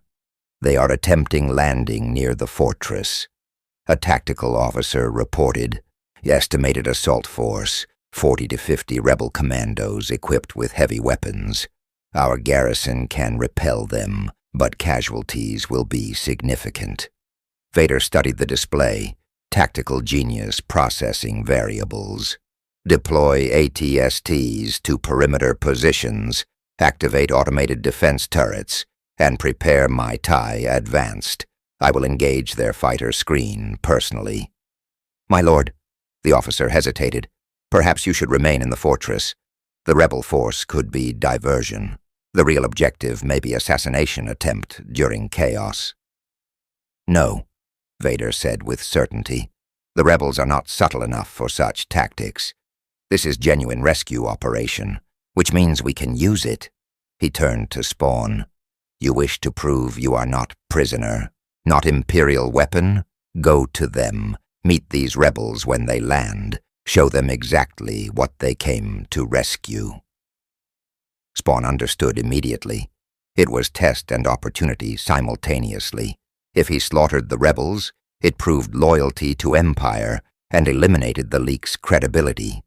If he helped them, it revealed his true allegiance, and Vader could respond accordingly.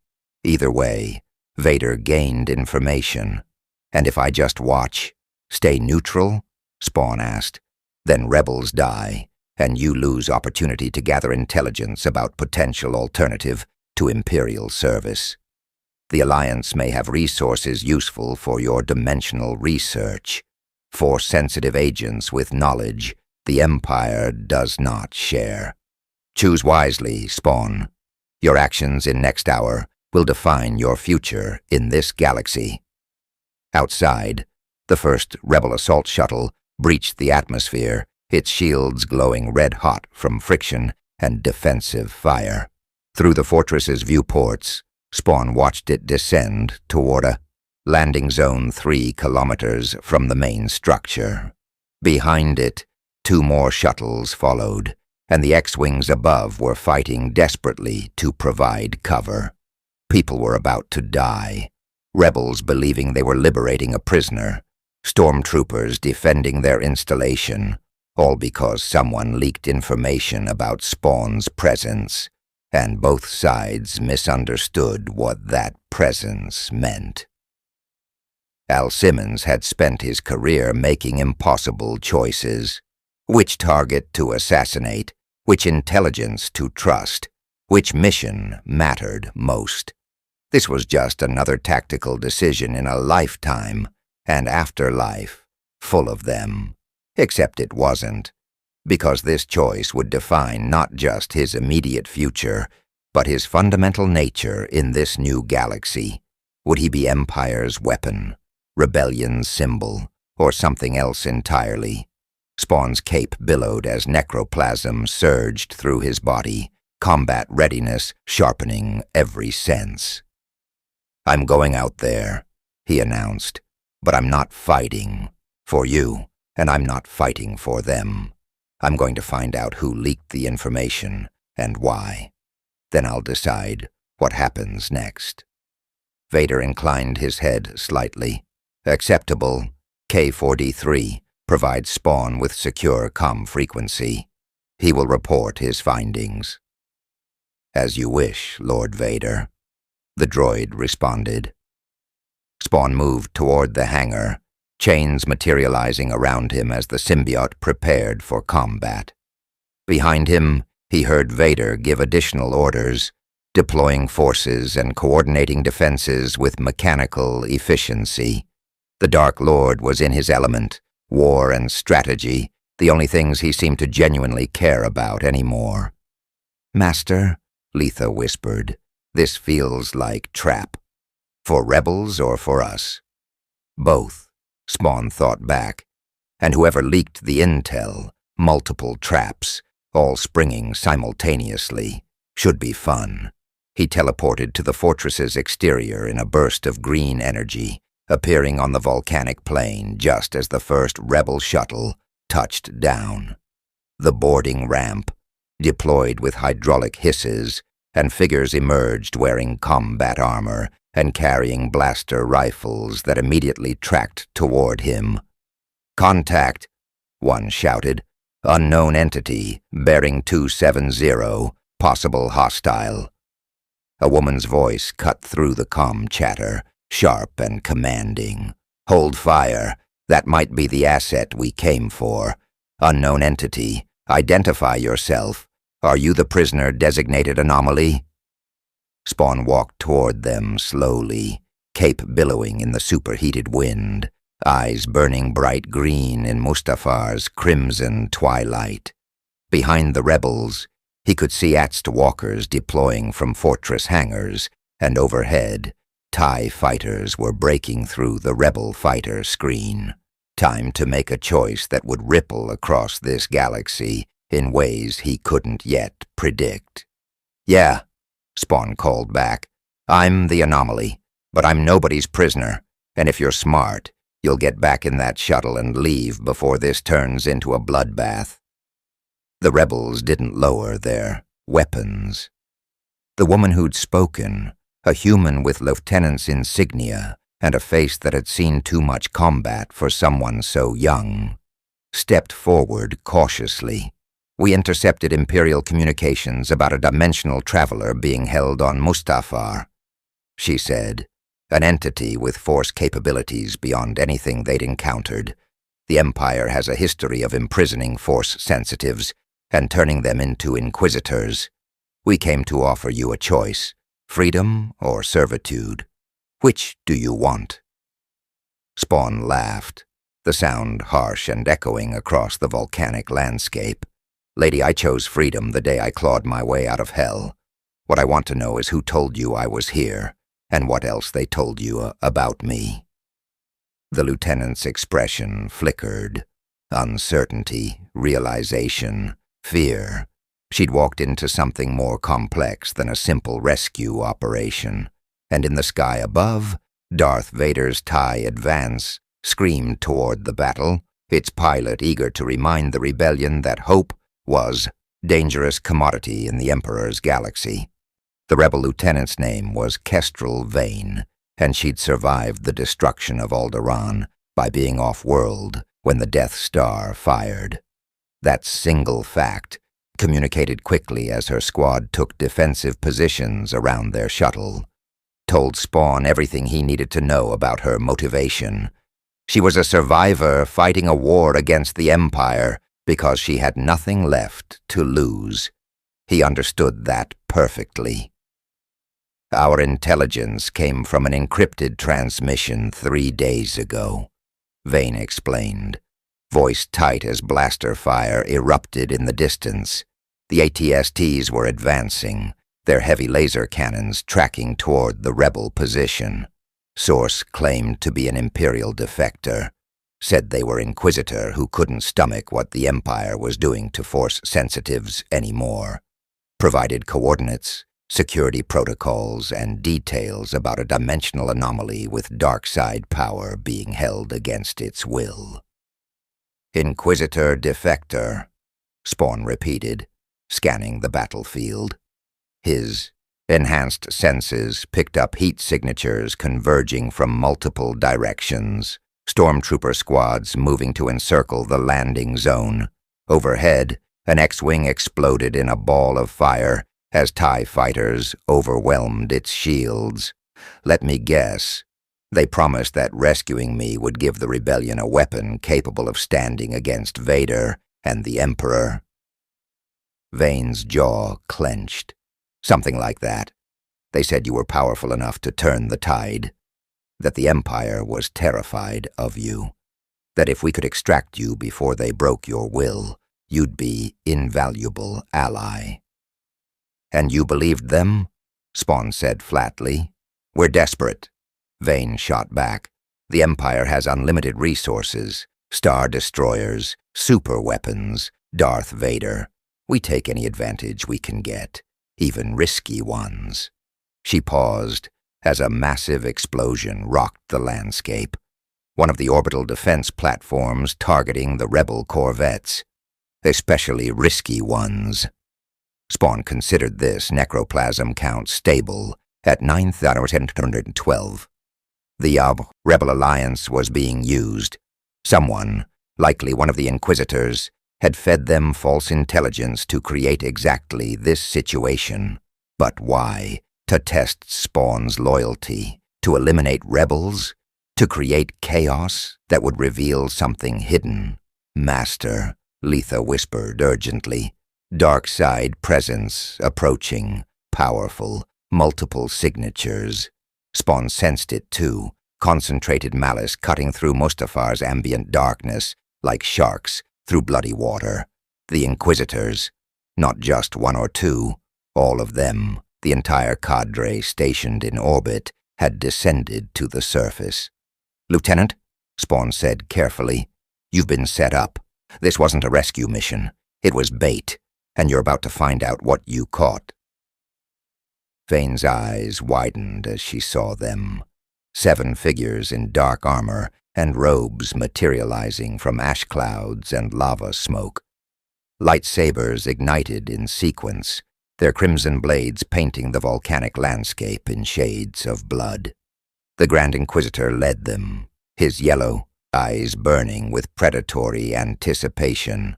Rebels, the Grand Inquisitor announced, voice carrying across the battlefield with force amplification. You have trespassed on Imperial territory, attacked military installation, and attempted to liberate dangerous entity. These crimes carry only one sentence. The Inquisitors spread out in practiced formation, cutting off retreat vectors. Spawn recognized the tactical pattern. Hunters surrounding prey, eliminating escape routes before the kill. The rebels were outnumbered and outmatched. Their blasters might hurt stormtroopers, but against Force users with lightsabers and telekinetic abilities, this would be a massacre, unless someone evened the odds. Why should we care? Letha asked. They are not our people. Their war is not our war. Let them kill each other while we observe. The symbiote was right. Tactically, neutrality was smartest play. Let the rebels and Inquisitors bleed each other, gather intelligence, then act based on who survived. Standard military doctrine. But Al Simmons had never been good at standing by while people died, even when those people were strangers fighting in someone else's war. Lieutenant Vane, Spawn said quietly, get your people back to the shuttles. Now. We can fight, she started. No, you can't, Spawn interrupted. Those are Inquisitors, former Jedi turned to the dark side and trained specifically to hunt Force users. They'll carve through your squad in seconds. Your mission is blown. Cut your losses and run. One of the Inquisitors, 7th brother, stepped forward, lightsaber humming. The aberration speaks wisdom, rebel. Though running will only delay inevitable, we will hunt you across the galaxy. We'll find you in whatever hole you hide. We'll make examples of you that teach others the futility of resistance. Spawn moved between the Inquisitors and the rebels, cape spreading wide like a living shield. Or, he said, voice dropping to demonic resonance that made even the hardened Inquisitors hesitate. You could try going through me first. See how that works out. The Grand Inquisitor's skeletal face twisted into something approximating amusement. "You defend rebels? After we offered you safe haven? After Lord Vader himself provided resources for your survival? This is how you repay Imperial hospitality?" "I'm not repaying anything," Spawn corrected. "I'm stopping a slaughter. These rebels came here because someone lied to them. Used them as pawns in whatever game you're playing. That's not war. That's just murder with extra steps." "The distinction is irrelevant," the Grand Inquisitor replied. "They are enemies of the Empire. You are either with us or against us. Choose now. Aberration, choose wisely." Spawn's chains manifested, erupting from beneath his cape in serpentine coils that crackled with necroplasmic energy. His eyes burned brighter, and the temperature around him seemed to drop despite Mustafar's volcanic heat. The symbiote expanded across his body, forming additional armor plates and blade-like protrusions that looked like they'd been forged in Hell's deepest foundries. "I choose option 3, Spawn said. "Nobody dies today, unless they absolutely insist on it." The battle erupted with sudden, brutal violence. Seventh Brother launched forward with force-enhanced speed, lightsaber tracing lethal arcs through superheated air. Spawn teleported, appearing behind the Inquisitor and driving a necroplasmic blade, formed from his own hand, toward the man's spine. Seventh Brother spun impossibly fast, lightsaber intercepting the strike with a shriek of incompatible energies. Hellfire met plasma, and both recoiled from each other violently. Fifth Sister threw debris with telekinetic force, chunks of volcanic rock the size of speeders flying toward Spawn at terminal velocity. His chains lashed out, shattering stone mid-flight and creating a shield of whirling metal that deflected the remaining projectiles. But the attack was diversion. 2 more Inquisitors closed from flanking positions, double-bladed lightsabers spinning in deadly wheels of crimson light. Spawn's cape expanded, tendrils shooting out to grapple one Inquisitor while he engaged the other in close combat. The symbiote formed blades, shields, and striking surfaces in fluid response to each attack. Lightsabers cut through necroplasm. The energy weapons could indeed damage him, but the wounds sealed almost instantly, costing precious energy but keeping him in the fight. Behind Spawn, the rebels were retreating toward their shuttles under covering fire from their commandos. Lieutenant Vane coordinated the withdrawal with professional efficiency, but Spawn could sense her attention splitting between escape and the impossible battle unfolding before her. The Grand Inquisitor hadn't engaged yet. He observed, analyzing Spawn's combat patterns with the cold calculation of someone who'd survived decades of warfare. When he finally moved, it was with surgical precision, targeting not Spawn directly, but the Vergence platform within the fortress. Force lightning erupted from the Pawan's fingers, arcing across hundreds of meters to strike the platform Spawn had been using to feed.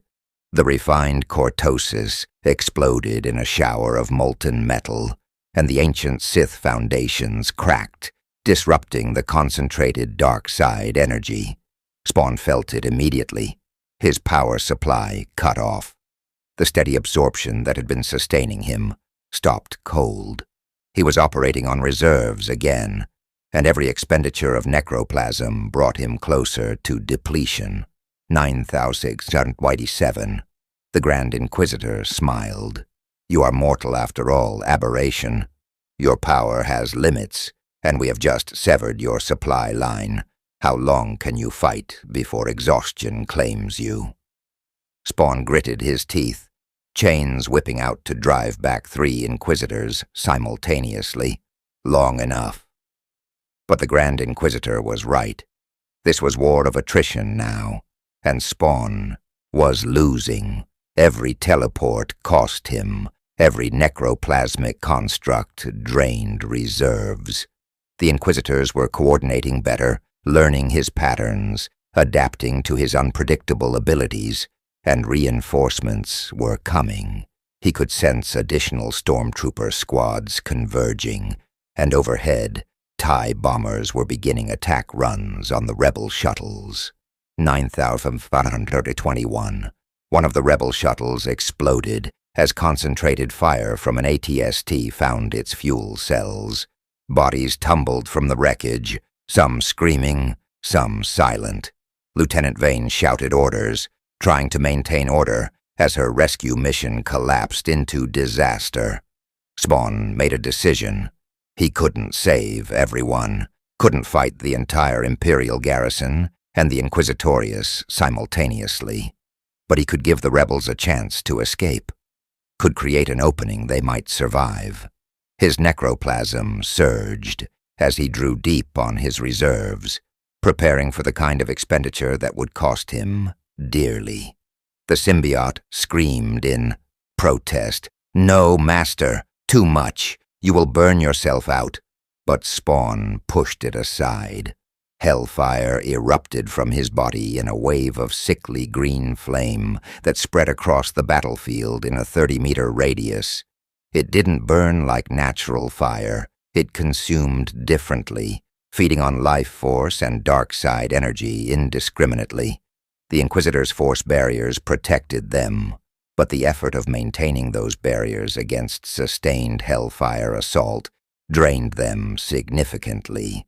More importantly, it created a zone of absolute chaos. Visibility dropped to near zero. Sensors overloaded. Targeting systems failed. In that brief window of confusion, Spawn teleported to the remaining rebel shuttles. "Go!" he shouted at Lieutenant Vane. "Now, I'll cover your escape." Vane stared at him, blaster still in hand, face streaked with ash and blood. "Why? Why help us? You're not Alliance. You're not even from this galaxy. What do you care if we live or die?" "Because nobody deserves to die for someone else's game," Spawn said simply. "Because I've been a pawn enough times to recognize it happening to others. And because if I'm going to be stuck in this galaxy, I'd rather there be people fighting tyranny than just accepting it." Something shifted in Vane's expression. Understanding, gratitude, determination. "The Alliance will remember this if you ever need us. I'll know where to find you." Spawn interrupted. "Now move before my distraction wears off." The rebels scrambled aboard their remaining shuttles. Engines roared to life, repulsor lifts straining against Mustafar's gravity. X-wings dove from overhead, providing cover fire as the transports lifted off. Several took hits, hull plating scarred, shields failing, but they made it through the initial gauntlet. Spawn maintained his Hellfire barrier, draining necroplasm at catastrophic rates. 9,134, 9,103, 8,967. The numbers dropped like stones, each second costing him reserves he couldn't easily replace.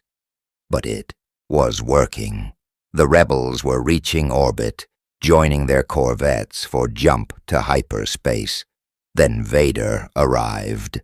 His TIE advanced, screamed out of the ash clouds like a predator diving on wounded prey. The fighter's weapons blazed, superior aim and targeting, devastating the rebel fighter screen in seconds. 2 X-wings exploded.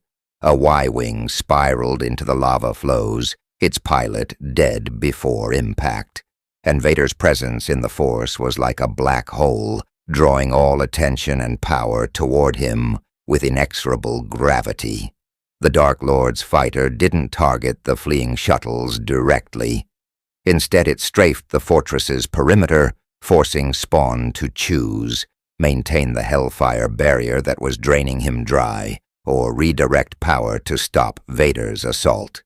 Tactical genius, Spawn thought bitterly. Vader's not fighting me directly. He's making me fight myself. 8,032. The rebels' corvettes fired their hyperdrive engines, stars stretching into lines as they escaped into impossible speeds. They'd made it. Barely. Bloodied and reduced, but alive. Spawn released the Hellfire barrier, necroplasm count stabilizing at 8,691. He'd burned through over 1,000 units in less than 3 minutes. The symbiote writhed in distress, systems strained beyond normal parameters. The Inquisitors converged immediately, but Vader's voice cut through the tactical channel. "Stand down, all units, stand down."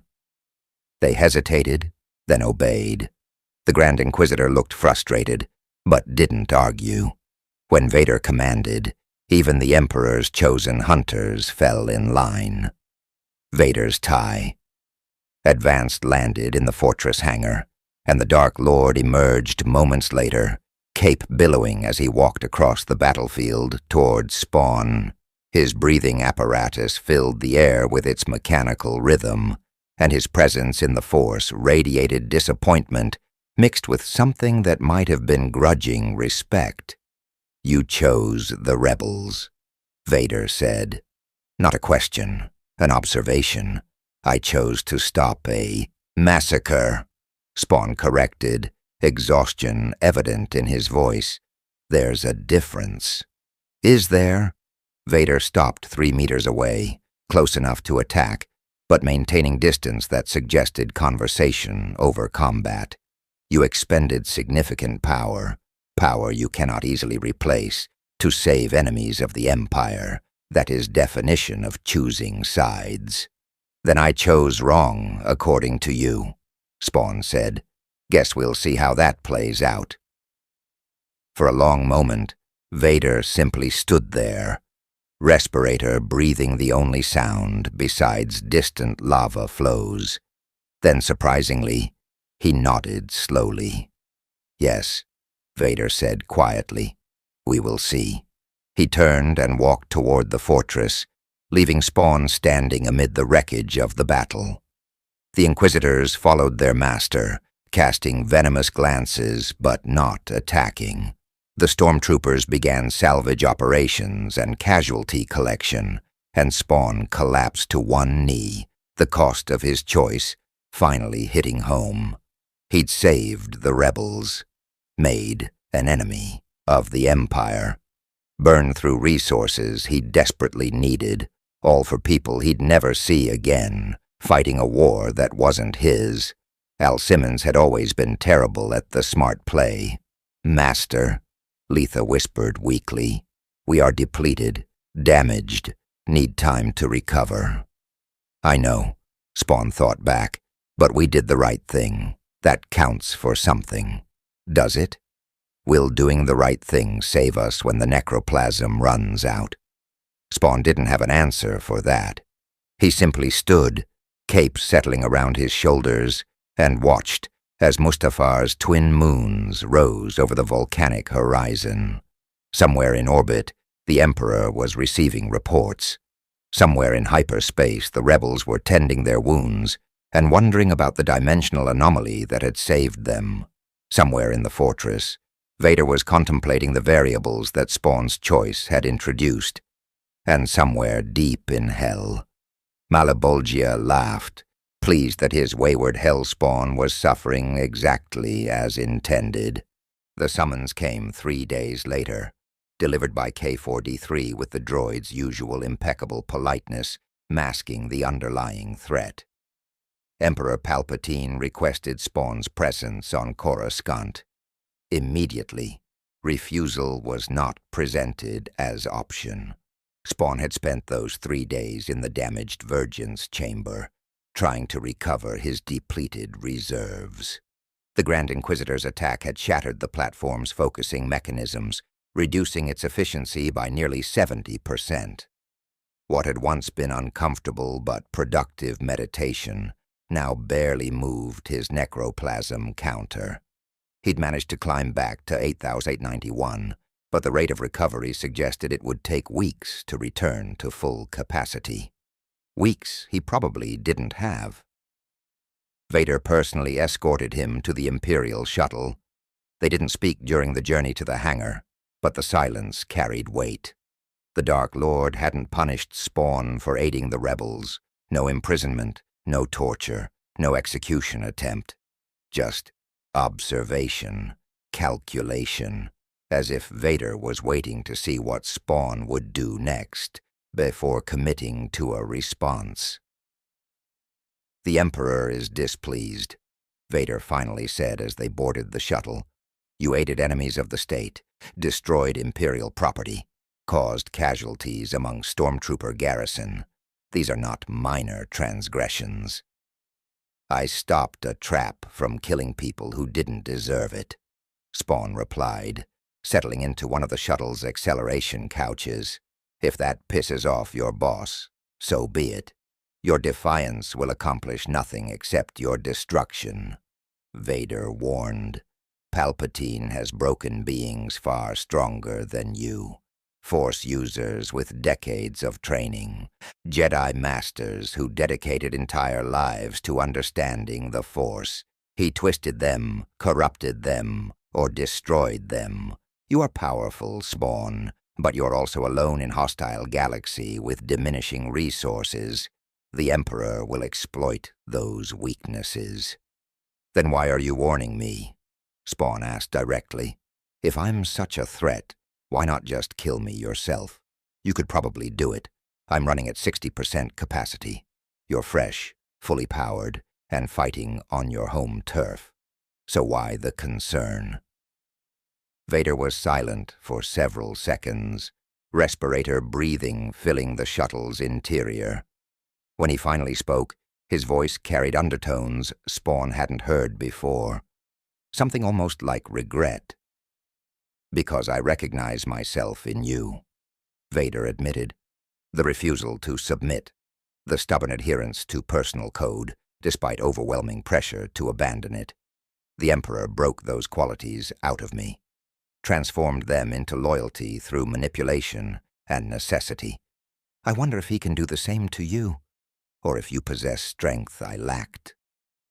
The confession hung in the air between them.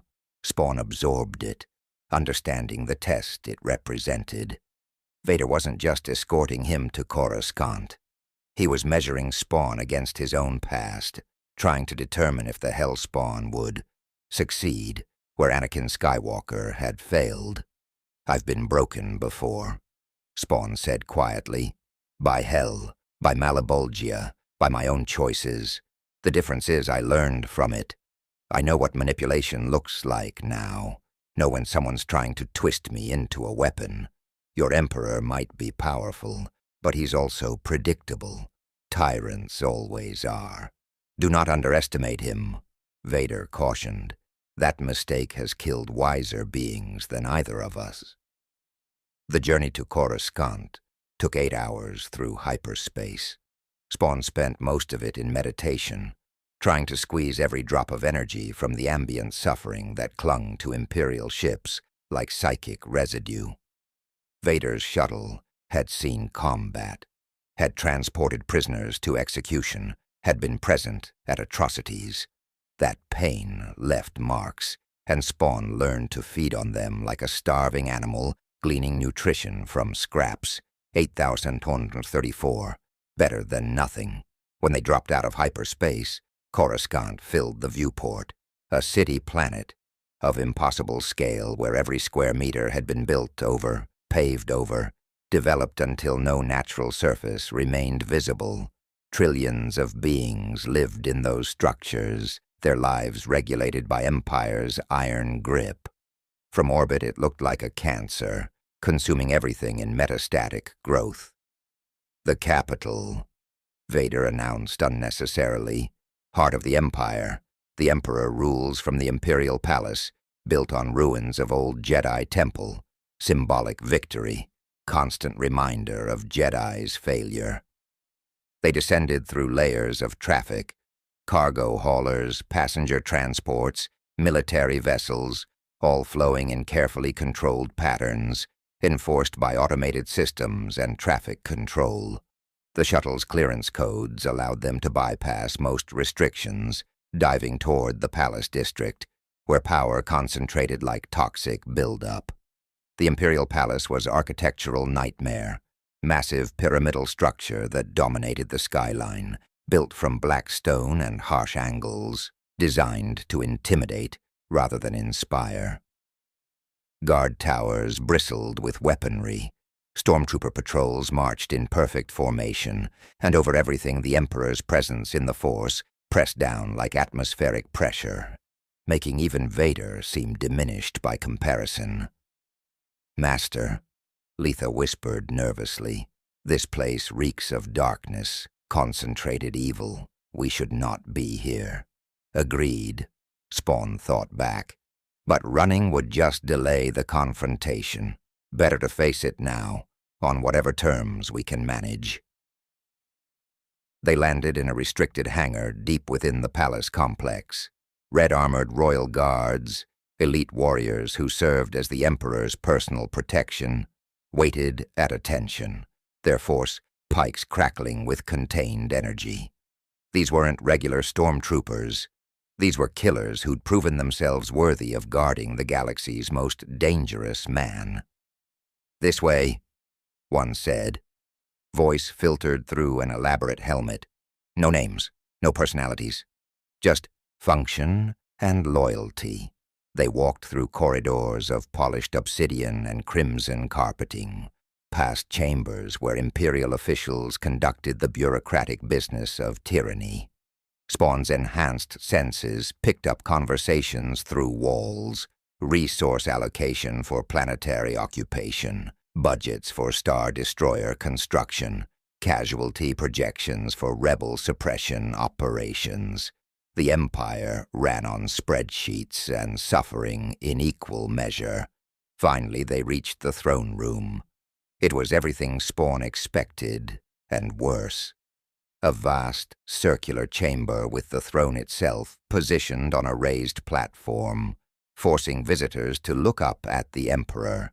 The lighting was dim, shadows pooling in corners like living things, and seated on that throne, robed and hooded, eyes burning with barely contained power, Emperor Palpatine, the Dark Lord of the Sith, master manipulator, architect of genocide, the being who'd orchestrated the fall of an entire galactic government and transformed democracy into dictatorship. He looked like someone's grandfather, wrinkled, elderly, almost frail. The illusion was perfect and completely deliberate. "Ah, Lord Vader," Palpatine said, voice carrying that same grandfatherly warmth that masked absolute evil. "You bring our wayward guest." How thoughtful. Vader knelt immediately, head bowed. "My master, as you commanded. Rise, my friend. You have served well, as always." The Emperor's attention shifted to Spawn, and those burning eyes narrowed with interest. "And you, the dimensional anomaly, the void in the Force, the being who defied me and aided my enemies. Tell me, Spawn, do you have any idea how close you came to destruction these past 3 days?"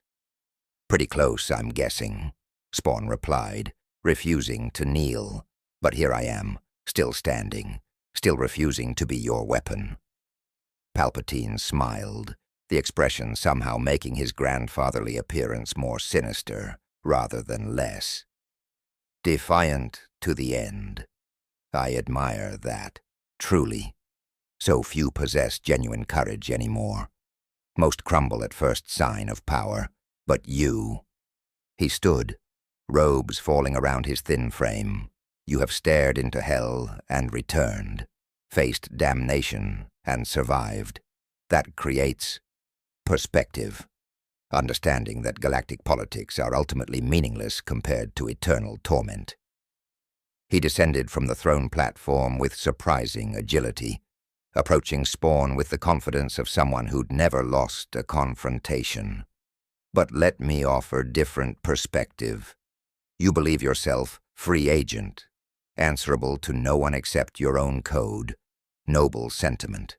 Also completely false." Palpatine gestured, and holographic displays activated throughout the chamber. They showed star systems, planets, massive fleets in formation. "I rule 10,000 worlds, command quadrillions of beings. My will shapes reality for entire sectors of space, and I achieved this through understanding single fundamental truth. Power without control, worthless. Chaos without direction creates nothing. You possess considerable power, Spawn, but you lack purpose, direction, the ability to effect lasting change. I'm not interested in your sales pitch, Spawn said flatly. No? The Emperor's smile widened. Then perhaps you will be interested in this. Another hologram appeared. Schematics, equations, dimensional theories that made Spawn's necroplasm surge with recognition. The symbiote translated instantly, feeding information directly to his consciousness. Dimensional rift technology, theoretical frameworks for crossing between realities, research conducted by ancient Sith and recently revived by Imperial scientists under the Emperor's direction. We have been studying your arrival, Palpatine explained, analyzing the energy signature your entrance created. Fascinating work. The rift that brought you here left traces, dimensional scarring, if you will. With proper resources and sufficient power, it could be replicated, possibly even reversed. Spawn's fists clenched. You're saying you can send me home. I am saying we might develop such capability, given time, resources, cooperation. The Emperor's voice dropped to conspiratorial whisper. Of course, such research requires extensive Imperial support, access to facilities across the galaxy, permission to conduct experiments that might be uncomfortable. Such permissions are granted only to loyal servants of the Empire. There it was. The trap. The bargain. Serve the Empire, and maybe, earn a ticket home. Refuse, and spend the rest of his existence trapped in this galaxy, slowly depleting until necroplasm ran out and Hell reclaimed him. You're good, Spawn admitted. Better than Malabolgia. He just threatened and demanded. You actually offer something that looks like hope. Almost makes the slavery palatable. Slavery? Palpatine laughed, the sound genuinely amused. My dear aberration, I offer partnership, employment. You would have freedom to operate as you see fit, provided your actions ultimately serve Imperial interests, hunt rebels, eliminate threats, maintain order through fear of your unique abilities. In exchange, you receive resources, protection, and our best efforts to return you to your dimension. Where is the slavery in mutual benefit? Spawn looked at Vader, who stood motionless beside the throne. The Dark Lord's expressionless mask revealed nothing, but Spawn remembered their conversations on Mustafar, remembered Vader's admission about love and loss, about choices made and prices paid. This was how it started, how Anakin Skywalker became Darth Vader. One reasonable compromise, one necessary evil, one bargain that seemed justified by circumstances, then another, until the compromises became normal and the evil became identity. No, Spawn said. The temperature in the throne room seemed to drop. Royal guards shifted minutely, hands tightening on force pikes. Vader's posture changed. Subtle preparation for violence. The Emperor's smile never wavered. No, such a small word, so much consequence contained within it. Are you certain this is path you wish to walk, Spawn? Refusal means you remain trapped here. Means you face eventual depletion and return to Hell. Means you die, again, alone in galaxy that doesn't want you. Is your pride worth that price? It's not about pride, Spawn replied, meeting those burning eyes without flinching. It's about learning from mistakes. I traded my soul once for what I thought was noble cause. Got damnation instead of salvation. I'm not making that deal again, no matter how prettily you dress it up. Then you choose Extinction. Palpatine said simply. Disappointing. I had hoped for wiser decision. Lord Vader, escort our guest to detention level 7. Maximum security. We will study him there. Perhaps vivisection will reveal secrets he refused to share willingly. Vader moved, but not towards Spawn. Instead, he positioned himself between the Emperor and the Hellspawn, cape settling in a way that suggested defense rather than attack. My master, Vader said carefully. Perhaps hasty imprisonment is unnecessary. The aberration may yet prove useful without formal allegiance. His presence in galaxy creates uncertainty among our enemies, unknown variable they cannot counter or predict. Palpatine's expression didn't change, but Spawn felt the shift in the room's atmosphere, sudden danger, the Emperor's attention focusing on Vader with laser intensity. You defend him, Lord Vader. You question my judgment. Never, my master, Vader replied, but he didn't move. I simply suggest patience. The aberration will eventually recognize futility of resistance. All do. Until then, he can be monitored and contained without requiring full cooperation. For 3 terrible seconds, silence stretched across the throne room. Royal guards tensed. Vader stood like a statue between Spawn and the Emperor. And Palpatine radiated power that made even the Dark Lord seem like candle before sun.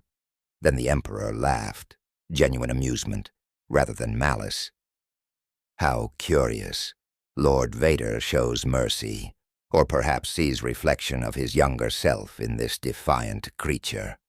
Very well. The aberration may remain unconfined, for now. But understand this, Spawn. You exist in my galaxy on sufferance. Cross me again, aid my enemies again, and I will demonstrate why they call me Emperor. Not President, not Chancellor, Emperor, and Emperors do not tolerate rebellion. Lightning crackled between Palpatine's fingers, pure force energy that could reduce flesh to ash and break minds with agony. It danced across his hands for 3 seconds, a demonstration, then vanished. Dismissed, the Emperor commanded. Both of you, I tire of this conversation. Vader bowed deeply, then guided Spawn from the throne room with firm hand on his shoulder. They didn't speak until they'd passed through 3 security checkpoints and reached relative privacy of a transit corridor. You just questioned the Emperor, Spawn said quietly. Defended me. Why? Vader's breathing apparatus filled the silence for several seconds. Because I recognized moment that could define you. Moment when refusal costs everything but maintains self. I failed that test, chose expediency over principle, became this. He gestured to his armor. You succeeded. Reminded me that such success is possible, that not everyone breaks when pressure becomes unbearable. I'm not some symbol of hope, Spawn protested. I'm just stubborn, and probably stupid for refusing a way home. Perhaps, Vader agreed, but stubbornness is form of strength, and strength, true strength, not mere power, is rarest commodity in this galaxy. They reached the hangar where the shuttle waited. Vader paused at the entrance, turning to face Spawn directly. You cannot remain on Coruscant, Vader said. The Emperor will not permit it. Too much. Risk of you causing chaos at Empire's heart. I will return you to Mustafar, but you should consider alternatives. The galaxy is vast. Many places exist where you could hide, study, seek solutions to your predicament without Imperial oversight. You're suggesting I run, Spawn said. I am suggesting you survive, Vader corrected. Survival sometimes requires tactical retreat. Only fools confuse stubbornness with suicide. Spawn considered this, checking his necroplasm count. 89134. Still depleted, still vulnerable. but alive, free, uncompromised. "All right," he said finally. "I'll leave Imperial space, find somewhere to recover and figure out my next move. But Vader, if you ever decide you're tired of serving the Emperor, tired of being his weapon, you know where to find me. Dimensional anomalies are hard to lose track of." Vader's mask tilted slightly, and Spawn could almost sense the bitter smile beneath. An invitation from Hell's agent to join rebellion against tyranny. Irony is not lost on me. "Life's full of it," Spawn replied, "or afterlife in our case." They boarded the shuttle in silence, and as Coruscant fell away behind them, Spawn wondered what he'd just accomplished. He'd refused the Emperor, made an enemy of the galaxy's most powerful being, chosen principle over pragmatism. Al Simmons would have been proud. The Hellspawn just hoped that pride didn't get him killed. Again. The cantina on Nar Shaddaa, the smuggler's moon, was exactly the kind of establishment where questions weren't asked, and identities remained flexible. Spawn sat in a corner booth, cape drawn around him to minimize attention, nursing a drink he couldn't actually consume. The symbiote had determined the liquid was mildly toxic, even to living beings, which explained why the clientele looked perpetually half dead. 2 weeks had passed since Coruscant. Vader had returned him to Mustafar long enough to gather what few possessions Spawn had accumulated, then provided coordinates to several locations outside direct Imperial control. Nar Shaddaa topped the list, a moon controlled by hut crime syndicates, technically outside Imperial jurisdiction, functionally a haven for anyone the Empire would rather not deal with directly. It was also, according to Vader's intelligence, home to several individuals who dealt in esoteric knowledge, Force artifacts, ancient texts, and possibly information about dimensional manipulation. Spawn's necroplasm count had stabilized at 8,967. Not great, not terrible. The moon's criminal underworld provided enough suffering and death to feed on. Violence in the streets, slaves dying in the lower levels, the constant misery of beings trapped in debt to hut crime lords. It wasn't concentrated like Mustafar's nexus, but it was sustainable. "Master," Letha whispered, "we are being observed. 3 positions, 2 o'clock, 7 o'clock, and directly behind through the crowd." Spawn didn't turn to look. His enhanced senses had already catalogued the watchers. 2 Rhodians and what appeared to be a Trandoshan, all armed, all trying too hard to look casual. Either bounty hunters who'd recognized him despite the cape's concealment, or scouts for whoever controlled this territory. The decision was made for him when a 4th figure approached directly. A Twi'lek female with elaborate headtails and the kind of smile that promised profit and danger in equal measure. "You're a long way from anywhere," she said, sliding into the booth across from him without invitation. "Not many beings wrapped in living capes visit this establishment. Fewer still radiate the kind of energy that makes my Force-sensitive friends nervous. So either you're monumentally stupid, or you're here for a reason. Which is it?" "Option 3, Spawn replied. "I'm here because I was told someone on this moon deals in information I need. Dimensional theory, rift technology, ways to punch holes in reality and step through them." The Twi'lek's smile widened. "Ambitious, expensive, and dangerous to even discuss in polite company. Lucky for you, this isn't polite company. My name is Kirana Vess. I broker deals between buyers and sellers of specialized knowledge. For appropriate percentage, naturally." "Naturally," Spawn said dryly. "So can you help me, or are you just sizing me up for a robbery?" "Both, initially," Kirana admitted with refreshing honesty. But my Rhodian friends report you have nothing worth stealing except yourself, and kidnapping something that doesn't register on life-form sensors seems like more trouble than it's worth. So we're defaulting to business transaction. You want dimensional research. I know someone who possesses such research. The question is, what can you offer in trade? Spawn had anticipated this. He reached into his cape, the symbiote creating dimensional pocket, from which he withdrew a small device. Imperial design, specifically an Inquisitor's encrypted datapad that he'd acquired from the Seventh Brother during their fight on Mustafar. Imperial intelligence, Spawn said, placing the datapad on the table. Security codes, patrol routes, Inquisitor communications protocols, and detailed schematics of their orbital facility. Worth a fortune to the right buyer. Rebellion, crime syndicates, or anyone who wants leverage against the Empire. Kirana's eyes gleamed as she examined the device without touching it. Impressive, dangerous to possess, definitely valuable, but dimensional research of the level you're describing, that requires more than stolen data.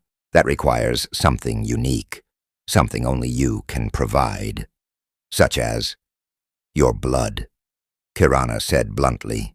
My contact is a researcher, former Imperial scientist who defected when his work became too ethically questionable, even for Palpatine's regime. He studies the Force, its interactions with exotic matter, and the theoretical boundaries of reality. Your blood, entity that exists as living death, powered by Hell's energy, would be worth years of regular research. Provide sample, combine it with the Imperial data, and we might have deal. Spawn's hand went to his arm instinctively, protective. Giving away his blood meant providing potential enemies with genetic material, with insight into his physiology, with ammunition that could be weaponized against him. Standard security protocols screamed at him to refuse. But he was also running out of options. The necroplasm wouldn't last forever. Sooner or later he'd deplete completely, and Hell would drag him back. If this researcher genuinely understood dimensional theory, if there was even a chance of finding a way home. One sample, Spawn said firmly, heavily encrypted. Your researcher studies it in my presence, shares all findings, and destroys any remaining material when we're done. Non-negotiable. Kirana considered this, head-tails twitching with thought. My contact won't like the supervision. He prefers working alone. Then he doesn't get my blood, Spawn said simply. I've been betrayed by too many scientists and government agents to trust anyone with unsupervised access to my biology. Those are the terms. Take them, or I walk. After a long pause, Kirana nodded. I'll present your offer. If he agrees, we meet tomorrow. Neutral location. You bring the datapad and blood sample. He brings his research. Everyone walks, away with what they need. Sound acceptable? One more condition, Spawn added. No Imperial entanglements. If this is a setup, if your researcher is still working for the Empire, the deal's off and things get messy. Understood. Kirana stood, smoothing her clothing. Midnight, Sector 7-7, abandoned warehouse district. Bring your paranoia. You'll need it in that neighborhood. But come alone. My contact is skittish about crowds. She departed, leaving Spawn alone with his drink and his thoughts. The Rhodian and Trandoshan watchers melted back into the crowd, apparently satisfied their employer had made contact. Master, Letha warned, this reeks of trap. Too convenient, too perfect. Everything reeks of trap, Spawn thought back. That's life in a hostile galaxy, but we verify, stay alert, and prepare for betrayal, standard operational procedure. The remaining hours until midnight, Spawn spent mapping the warehouse district, identifying escape routes and potential ambush positions. Narshada's lower levels were labyrinthine, catwalks over toxic waste pools, abandoned factories from forgotten industrial booms, and enough shadows to hide entire armies. Perfect for clandestine meetings, also perfect for murders. When midnight arrived, Spawn approached the designated warehouse from 3 different angles before committing to entry. His chains probed the interior, finding no obvious traps, no heat signatures waiting in ambush. The structure was genuinely abandoned, just rusted equipment and the smell of decay. Kirana was already there, accompanied by a human male who looked like he hadn't slept in weeks. Wild hair, stained lab coat, eyes that darted nervously at every sound. Classic mad scientist appearance. "This is Dr. Oren Methodis," Kirana introduced. "Former Imperial astrophysicist, current freelance researcher. He's reviewed your requirements and believes he can help." "Doctor." Methodist stepped forward, clutching a datapad like a shield.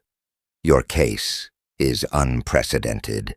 Entity from another dimension, powered by energy incompatible with the Force, seeking return passage. In 30 years of research, I've never encountered anything comparable. But that's precisely why it fascinates me." He activated his datapad, displaying equations and diagrams that made Spawn's head hurt. "The Force exists throughout our galaxy, but dimensional barriers suggest it may be unique to this reality. When you crossed over, you created what I call dimensional scarring, tears in the fabric between realities that heal slowly, like wounds in flesh. If we could locate your entry point and destabilize the scar tissue, theoretically, we could reopen the passage." "Theoretically," Spawn emphasized. "What's the success rate on this theory?" "Non-existent," Methodis admitted cheerfully. "I've never actually tested it. No opportunities. But the mathematics are sound, assuming I can account for variables introduced by your unique energy. Signature. That's where the blood sample becomes critical. I need to understand how Hell's energy interacts with dimensional boundaries. With that data, I can refine my calculations, build a device that might create stable rift long enough for you to cross back." It was thin, speculative, barely more than hypothesis wrapped in hope. But it was also the first genuine lead Spawn had encountered since arriving in this galaxy. "Show me your research," Spawn demanded. "Full disclosure. I want to understand what you're proposing before I give you anything." What followed was 3 hours of intense technical discussion. Methodist proved legitimate, though. His understanding of dimensional theory was profound, his research exhaustive. He'd studied every Force artifact related to space-time manipulation, cataloged every instance of dimensional anomalies in galactic history, and developed theoretical frameworks that actually made sense once Spawn got past the jargon. The core concept was elegant. Use Spawn's blood to create a resonator that matched his dimensional signature, then amplify it through Force Nexus to create feedback loop that would destabilize the scar tissue at his entry point. The resulting rift would be unstable, dangerous, possibly lethal if the crossing failed. But it could work. "There's one significant problem," Methodis admitted as he concluded his presentation. "The power requirements are astronomical. We'd need access to major Force Nexus, something like the ancient Sith temples on Korriban or Malachor, and we'd need time to build the resonator, conduct tests, refine the process. Weeks to possibly months of uninterrupted work. Both of which are resources I don't have," Spawn said. "The Empire's watching for me. The rebels think I'm potential asset, and every day I exist in this galaxy costs me energy I can't fully replace. Time is luxury I can't afford." "Then we improvise," Kirana interjected. "Nar Shaddaa might not have Sith temples, but it has something potentially useful. The Crucible. Ancient Force Nexus buried in the moon's lower levels. Nobody knows who built it or why, but it radiates dark side energy that makes even Hutts nervous. Locals avoid it, which makes it perfect for unsupervised research. Methodist's eyes lit up. The Crucible?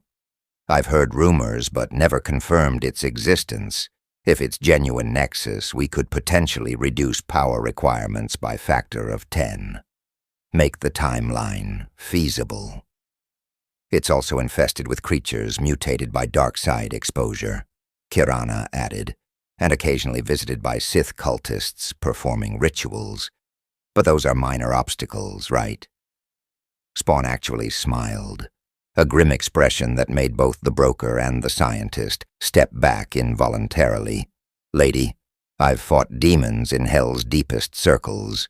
Mutated creatures and cultists sound like a vacation.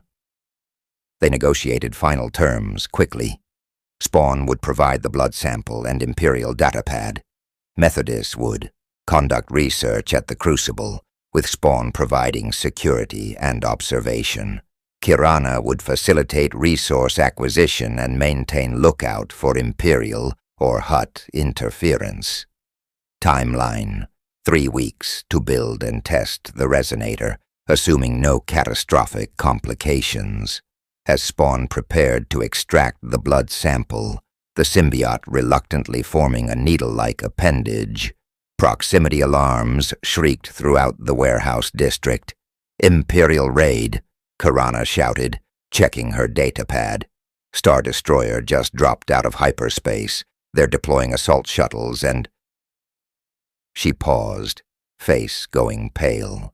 The Executor, Vader's flagship. They tracked you here. Of course they had. Spawn had stolen an Inquisitor's datapad, aided rebels, and defied the Emperor himself. Did he really think they'd just let him disappear into the criminal underworld? Through the warehouse's broken windows, he could see the assault shuttles descending like metallic predators. TIE fighters screamed overhead, establishing air superiority, and cutting through Nar Shadda's perpetual smog, the unmistakable silhouette of Lambda-class command shuttles, the kind that transported high-value Imperial personnel. Vader was coming personally. Get to the Crucible, Spawn ordered, pressing the datapad into Methodist's hands. Take this, start the research. I'll provide the blood sample later, assuming I survive. We should run, Kirana protested. The moon has 1,000 hiding places. We can lose them in... No, Spawn interrupted. Vader's here because of me. Because I embarrassed the Empire and refuse to serve. If I run, he'll tear this moon apart looking for me. Innocent people will die. Better to face him now, on terms I choose. Methodist clutched the datapad to his chest. The Crucible is in Sector 92, subsection D. I'll begin preliminary work, but Spawn, if you don't survive this confrontation, the research dies with you. Your blood is irreplaceable. Then I'd better not die, Spawn said, cape billowing as necroplasm surged through his body. 8967 units. Not enough for prolonged combat against Vader and whatever forces he'd brought, but enough to make a stand, enough to buy time for the research that might be his only chance of escape. He walked out of the warehouse into Nar Shadda's toxic air, chains manifesting around him in serpentine coils, eyes blazing with hellfire. Above, the assault shuttles were landing, deploying stormtroopers in precise formations. Attis marched through the streets, their heavy footfalls echoing between abandoned buildings, and descending from the command shuttle, black cape billowing in the industrial wind, respirator breathing, audible even at this distance. Darth Vader. The Dark Lord walked forward alone, lightsaber not yet drawn but presence in the Force, announcing his arrival like thunder before lightning. They met in the middle of an abandoned plaza surrounded by rusted machinery and toxic waste. pools that bubbled with chemical reactions. You have caused considerable inconvenience, Spawn, Vader said, his mechanical voice echoing across the plaza. The Emperor is displeased. The Inquisitorius demands retribution, and He paused. I am uncertain whether to admire your defiance or execute you for it. Let's find out, Spawn replied, Hellfire igniting around his hands. Because I'm not surrendering, not to you, not to the Empire, not to anyone. Vader's lightsaber ignited with its characteristic snap hiss, the crimson blade casting red light across his black armor. Then you have chosen death. Again. How unfortunate. Been there, Spawn said, chains whipping out toward Vader with lethal intent. Wasn't impressed the first time. The final confrontation began as Nar Shadda's criminal underworld watched from shadows, as Imperial forces formed perimeter around the combatants, and as somewhere deep in the moon's toxic depths, a scientist began research that might change everything. One way or another, this ended tonight. The first exchange lasted exactly 4 seconds, and rewrote Spawn's understanding of what true mastery looked like. Vader didn't just deflect the chains, he anticipated them. His lightsaber moved with surgical precision, cutting through necroplasmic links at their weakest points, the ones even Spawn barely recognized as vulnerable. The Dark Lord's knowledge of combat transcended technique. It was precognition married to decades of experience, every movement economy itself. Spawn teleported, appearing behind Vader with Hellfire gathering in his palms. Vader spun impossibly fast, his free hand extending as the Force slammed into Spawn like a freight train. The Hellspawn skidded backward across Dura Crete, boots leaving molten tracks as he fought for traction. Your teleportation is predictable, Vader observed, advancing steadily. You favor positions of tactical advantage, flanks, elevated ground, opponents' blind spots. Standard military doctrine, effective against lesser enemies, useless against someone who's fought Jedi Masters for 3 decades. Spawn summoned his necroplasmic armor to full density, the symbiote forming blade-like protrusions across his forearms. Then let's see how you handle something your Jedi Masters never threw at you. He charged, weapons materializing from the cape in a storm of metal and hellfire, chains, blades, spikes, all extensions of the symbiote, all costing him precious necroplasm, but creating an assault pattern no single opponent should be able to counter. Vader countered it. His lightsaber became a crimson blur, deflecting, severing, redirecting. When weapons came too fast or too numerous, he used the Force, telekinetic shoves that disrupted Spawn's timing, debris launched from the plaza's wreckage to create obstacles, and through it all, he advanced, never retreating, never yielding ground. You fight well, Vader acknowledged, his blade intercepting a chain meant to wrap around his throat. Better than most. But you fight like soldier, like someone trained to eliminate targets efficiently. I was general who commanded armies, Jedi who studied combat as art form. There are levels to mastery, Spawn, and you have not reached mine. A telekinetic grip seized Spawn mid-motion, lifting him 3 meters into the air. Vader's fist clenched, and the force pressure intensified, not quite crushing, but absolutely controlling. Spawn struggled, necroplasm surging as he tried to teleport free, but Vader adjusted instantly, maintaining the hold through sheer will and power. The Emperor wants you alive, Vader said, approaching his immobilized opponent. Wants you studied, broken, converted into loyal servant. He believes everyone has price. That sufficient pressure reveals the compromise hidden in every soul. Perhaps he is correct. Perhaps I should deliver you to Imperial laboratories and let scientists discover your limits. Spawn's eyes blazed brighter, Hellfire struggling against the Force grip. Go ahead, try. But you know what'll happen. I'll fight every step. Break their equipment, kill their scientists, burn through every resource they throw at me until there's nothing left but ash and defiance. That's what hell taught me, Vader. How to suffer and keep fighting. How to hurt and refuse submission. For a moment, just a moment, Vader's grip wavered. Not much, barely perceptible, but Spawn felt it. The fractional hesitation of someone who recognized truth in those words because he'd lived similar experience. You remind me of someone I used to know, Vader said quietly, the mechanical breathing filling the pause between words. Jedi, who refused to surrender even when outmatched, who fought against impossible odds because principle mattered more than survival. I killed him on Mustafar, watched him burn, left him for dead. But he didn't die, did he? Spawn said, understanding flooding through him. He survived, became you. Anakin Skywalker died on Mustafar, but Darth Vader was born from the same fire.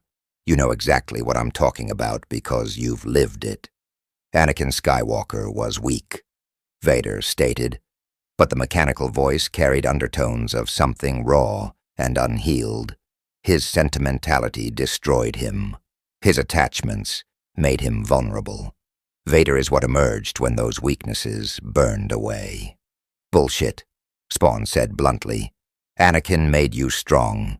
His love, his passion, his refusal to accept loss, that's what gave you power.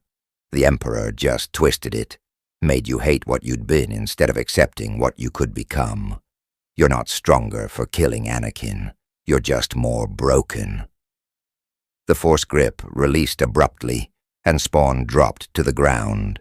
Vader stood motionless, lightsaber still ignited, but hanging loose at his side. Around them, stormtroopers maintained perimeter, but didn't advance. They recognized this moment for what it was, something beyond their understanding, something between two beings who existed in spaces between life and death. You presume to understand me, Vader said, but the hostility had drained from his voice. You know nothing of my circumstances, my choices, the necessities that created this armor and this existence. I know the Emperor's lying to you, Spawn replied, standing and dismissing his weapons. This wasn't a fight anymore. It was something else. Conversation, confrontation of a different kind. He told you that you killed Padme in your anger, right? That your transformation caused her death.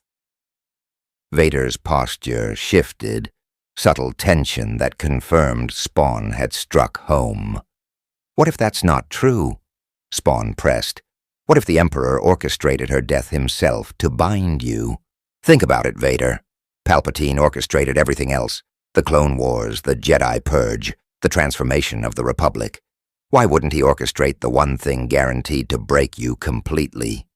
The death of the person you sacrificed, everything to save. Enough. Vader's voice carried warning, but beneath it, Spawn heard something else. Doubt. The terrible possibility that decades of service had been built on manipulation rather than necessity. I spent years believing Malebolgia's lies, Spawn continued, knowing he was gambling everything on this moment. Believed I deserved damnation, believed I had no choice but to serve. Then I learned the truth. Demons lie. That's their nature. They twist reality until you can't tell truth from deception. Your Emperor is demon, Vader. Maybe not literally, but functionally. And demons always lie to their servants. Silence stretched across the plaza. Stormtroopers shifted uneasily, sensing something profound occurring, but unable to comprehend it. Above, Nar Shadda's toxic atmosphere swirled with industrial pollution, and in the distance, the sounds of the moon's endless criminal enterprise continued unabated. Finally, Vader spoke. Even if you are correct, even if the Emperor manipulated events surrounding Padmé's death, what difference does it make? The past cannot be changed. She is dead. The Jedi are dead. The Republic is dead. Only the Empire remains. Only my service maintains what little order exists in this chaotic galaxy. Order through fear isn't order, Spawn countered. It's just delayed chaos. Eventually people get tired of being afraid. They rebel. They fight back. Your empire is building its own destruction with every atrocity, every execution, every world crushed under its boot. And when it falls, and it will fall, what will you have left? What purpose will Vader serve when there's no empire to enforce? You speak of rebellion as if it could succeed, Vader said. The Empire is vast, powerful. The rebellion is scattered cells with inadequate resources and no unified command structure. They cannot win. Can't they? Spawn gestured toward the sky, toward the stars beyond Nar Shadda's atmosphere. I met some of them on Mustafar, saw their determination, their willingness to die for freedom. That's powerful motivation, Vader. More powerful than fear. Fear makes people obedient. Purpose makes them dangerous. Vader was silent for a long time, respirator breathing the only sound. When he finally moved, it was to deactivate his lightsaber. The crimson blade vanished, leaving only the hilt in his black-gloved hand. You cannot remain here, Vader said finally. The Emperor has ordered your capture or elimination. I cannot disobey indefinitely without consequences. If you continue to defy Imperial authority openly, he will send forces I cannot countermand. Inquisitors, assassins, perhaps he will come himself. So what are you suggesting? Spawn asked carefully. Disappear, Vader said. Truly disappear. Nar Shadda is too visible, too connected to galactic trade routes. Find some remote world, some forgotten corner of the galaxy where Imperial eyes do not reach. Continue your research. Seek your way home.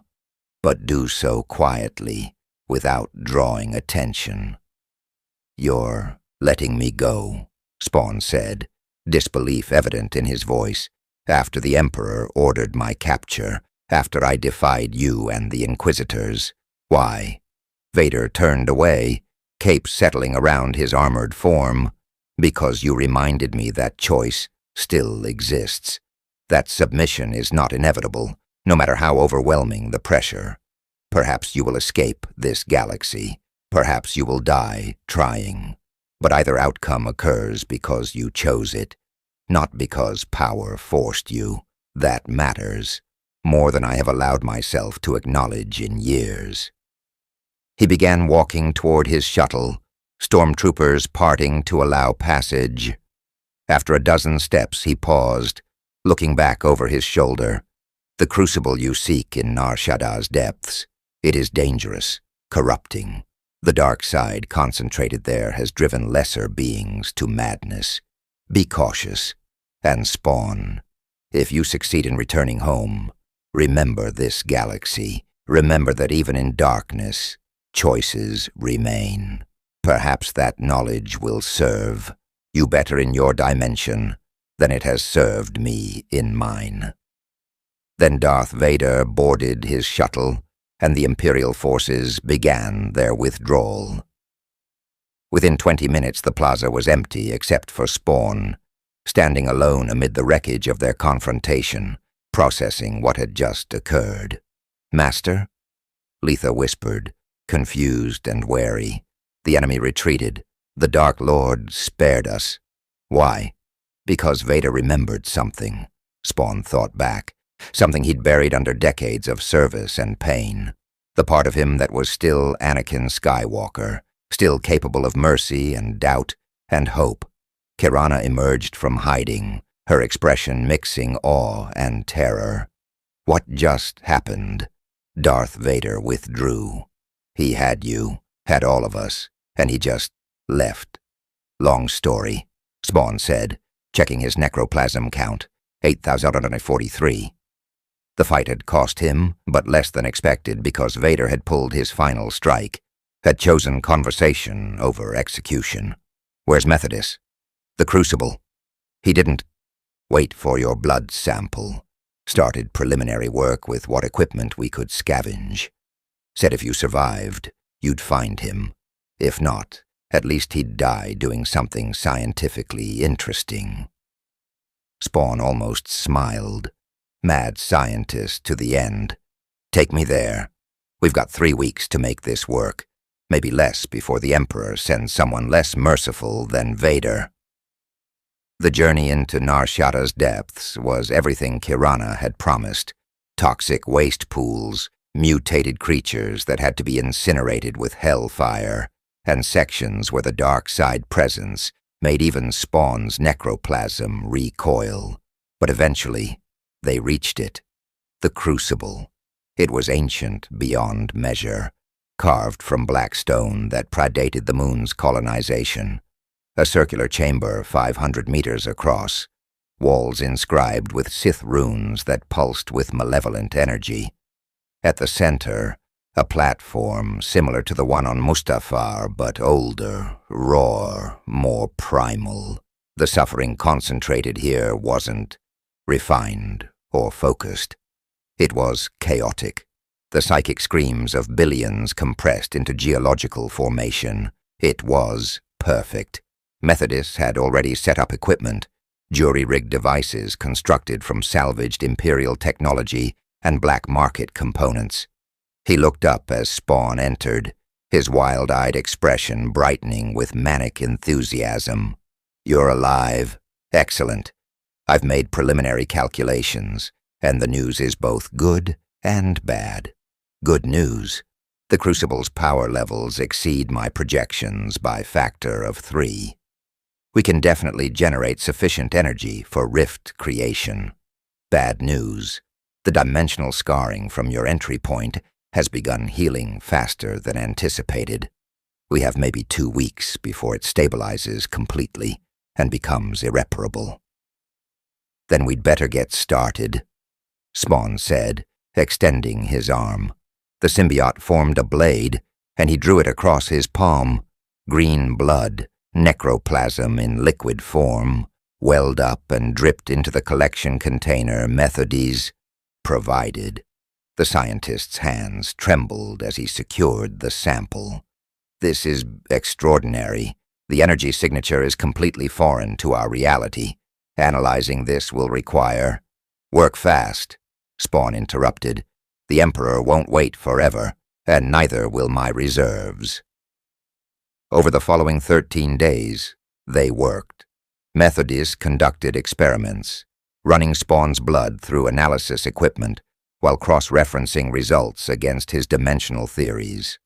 Spawn meditated on the Crucible's platform, absorbing dark side energy and converting it into necroplasm with increasing efficiency as he adapted to the process. Kirana maintained security, bribing local gangs to leave them alone and monitoring Imperial activity throughout the sector. The necroplasm count climbed steadily, 91 as Spawn learned to drink from the Crucible's concentrated suffering without letting it corrupt him. It was like walking a tightrope over an abyss, maintaining his identity, while feeding on the very darkness that had transformed so many others into monsters. On the 13th day, Methodist announced success. The resonator is complete, he said, holding up a device that looked like crystallized necroplasm fused with Imperial technology and dark side artifacts. It's tuned to your dimensional signature, amplified by the Crucible's power. When we activate it at your entry coordinates, it should create feedback loop that destabilizes the dimensional scarring and opens temporary rift. Should, Spawn repeated. What's the confidence level? 47%. Methodus admitted. The mathematics are sound, but there are too many unknown variables. If the rift opens but your signature doesn't match perfectly, you could be scattered across dimensional boundaries. If the power levels fluctuate, the rift might collapse mid-transit and trap you between realities. I get it, Spawn interrupted.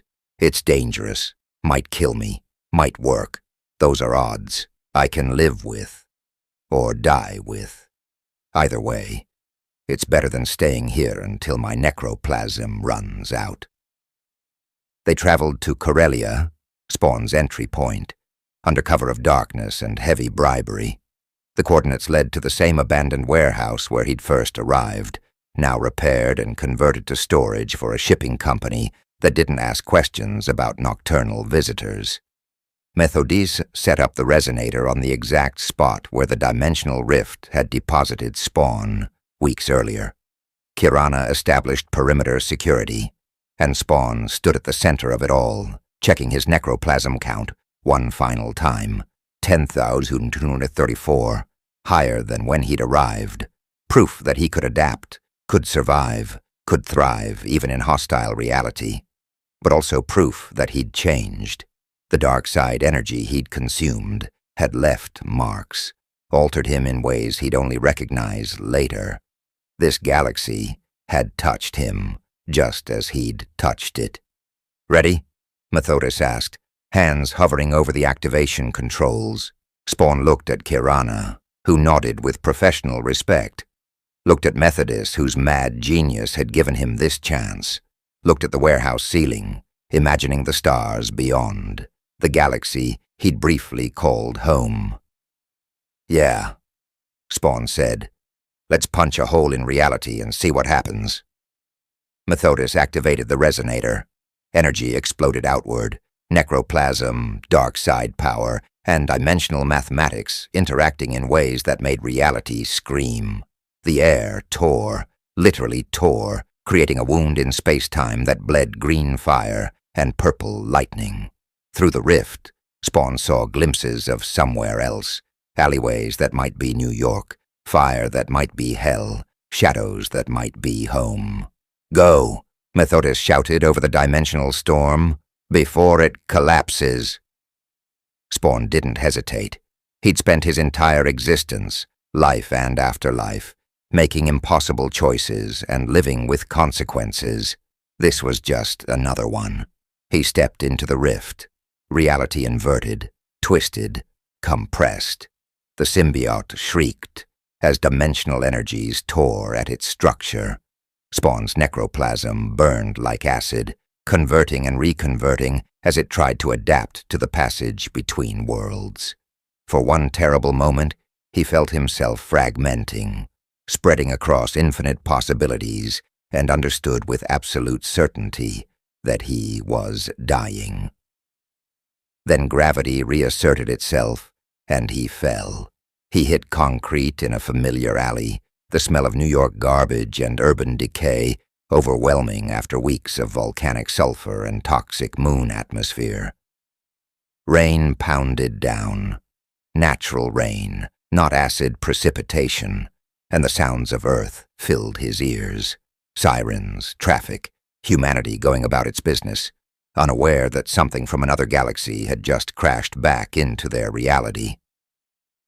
Spawn lay there for 3 seconds, running diagnostics. The symbiote was damaged but functional. His necroplasm count had dropped to 7,256 from the transit, but it was stabilizing. He was home. Master, Letha, whispered Wackley. We survived. Against probability, against logic, we survived. Yeah, Spawn thought back, standing on shaking legs. We did. He looked up at Earth's sky, clouded, polluted, beautiful, and thought about the galaxy he'd left behind, about Vader, wrestling with decades of manipulation and loss, about the rebels, fighting against overwhelming odds for freedom, about an empire built on fear and maintained through suffering. Not his fight, not his galaxy, not his problem, except it was, because he'd seen what tyranny looked like when it operated on galactic scale, had witnessed the cost of submission and the power of defiance. And Al Simmons had never been good at forgetting people who needed help, even if those people existed in another dimension. Somewhere in the Star Wars galaxy, Vader stood in his meditation chamber, feeling a disturbance in the Force, a presence that had been void suddenly vanishing completely. The Dark Lord didn't smile, couldn't smile beneath his mask, but something in his mechanical breathing suggested relief. The aberration had escaped, had found his way home, had proven that even in the Emperor's galaxy, freedom remained possible. Perhaps, Vader thought, there was lesson in that. Perhaps choice still existed, even for someone as far fallen as he had become. The thought was dangerous, heretical, and absolutely, undeniably true. In hell, Malebolgia felt his wayward hellspawn return to Earth and laughed with satisfaction. The dimensional excursion had served its purpose, taught Spawn new ways to suffer, exposed him to different forms of damnation, reminded him that escape was always temporary and torment inevitable. But Malebolgia, for all his demonic cunning, had made a critical error. He'd sent Spawn to a galaxy where the Force existed, where people fought impossible odds and sometimes won, where even the darkest servant could remember the light. Spawn walked out of the alley with 7,156 units of necroplasm, a symbiote, damaged but wiser, and memories of a galaxy that had taught him something hell never could, that even in absolute darkness, even when reduced to nothing but chains and suffering, choice remained, and choice, in the end, was the only power that truly mattered. The dimensional rift closed behind Spawn, with a sound like the universe sighing in relief. He stood in that New York alley, rain washing away the ash of Mustafar and the toxic residue of Nar Shaddaa, and took his first breath of Earth's polluted air in what felt like a lifetime. The galaxy, far, far away, continued without him. The Empire maintained its iron grip on thousands of worlds. The rebellion grew in shadows, feeding on hope and desperation in equal measure, and Darth Vader returned to his duties, carrying within his armored chest a seed of doubt that would in time blossom into something the Emperor could never anticipate. Spawn had changed them, just as they'd changed him. He'd shown Vader that defiance was possible, had given the rebels proof that power existed outside the Empire's control, had reminded a galaxy drowning in tyranny that sometimes the greatest weapon against darkness was simply refusing to kneel. The necroplasm count settled at 7,856, lower than when he'd left Earth, but earned through choices he could live with, or die with, or damn himself with, which in his case amounted to the same thing. Somewhere above Earth's clouds, beyond the atmosphere and the void of space, a different galaxy spun on its axis, millions of worlds, billions of lives, and among them a Dark Lord who'd been reminded that the man he'd been still existed beneath the machine he'd become. Whether that reminder would matter, whether it would change anything, Spawn would never know. But he'd learned something from his time among the stars. Hope was contagious, even across dimensional barriers, especially across dimensional barriers. And if a damned soul from hell could carry that infection back to Earth, could remember that choice mattered, even when everything seemed predetermined, well, maybe Al Simmons wasn't quite as lost as Malebolgia believed. The rain continued falling, and Spawn vanished into the city's shadows, carrying with him memories of lightsabers and the Force, of Inquisitors and rebels, of a galaxy that had touched his necroplasmic heart and left marks that would never fully heal. Some scars, he thought, were worth keeping.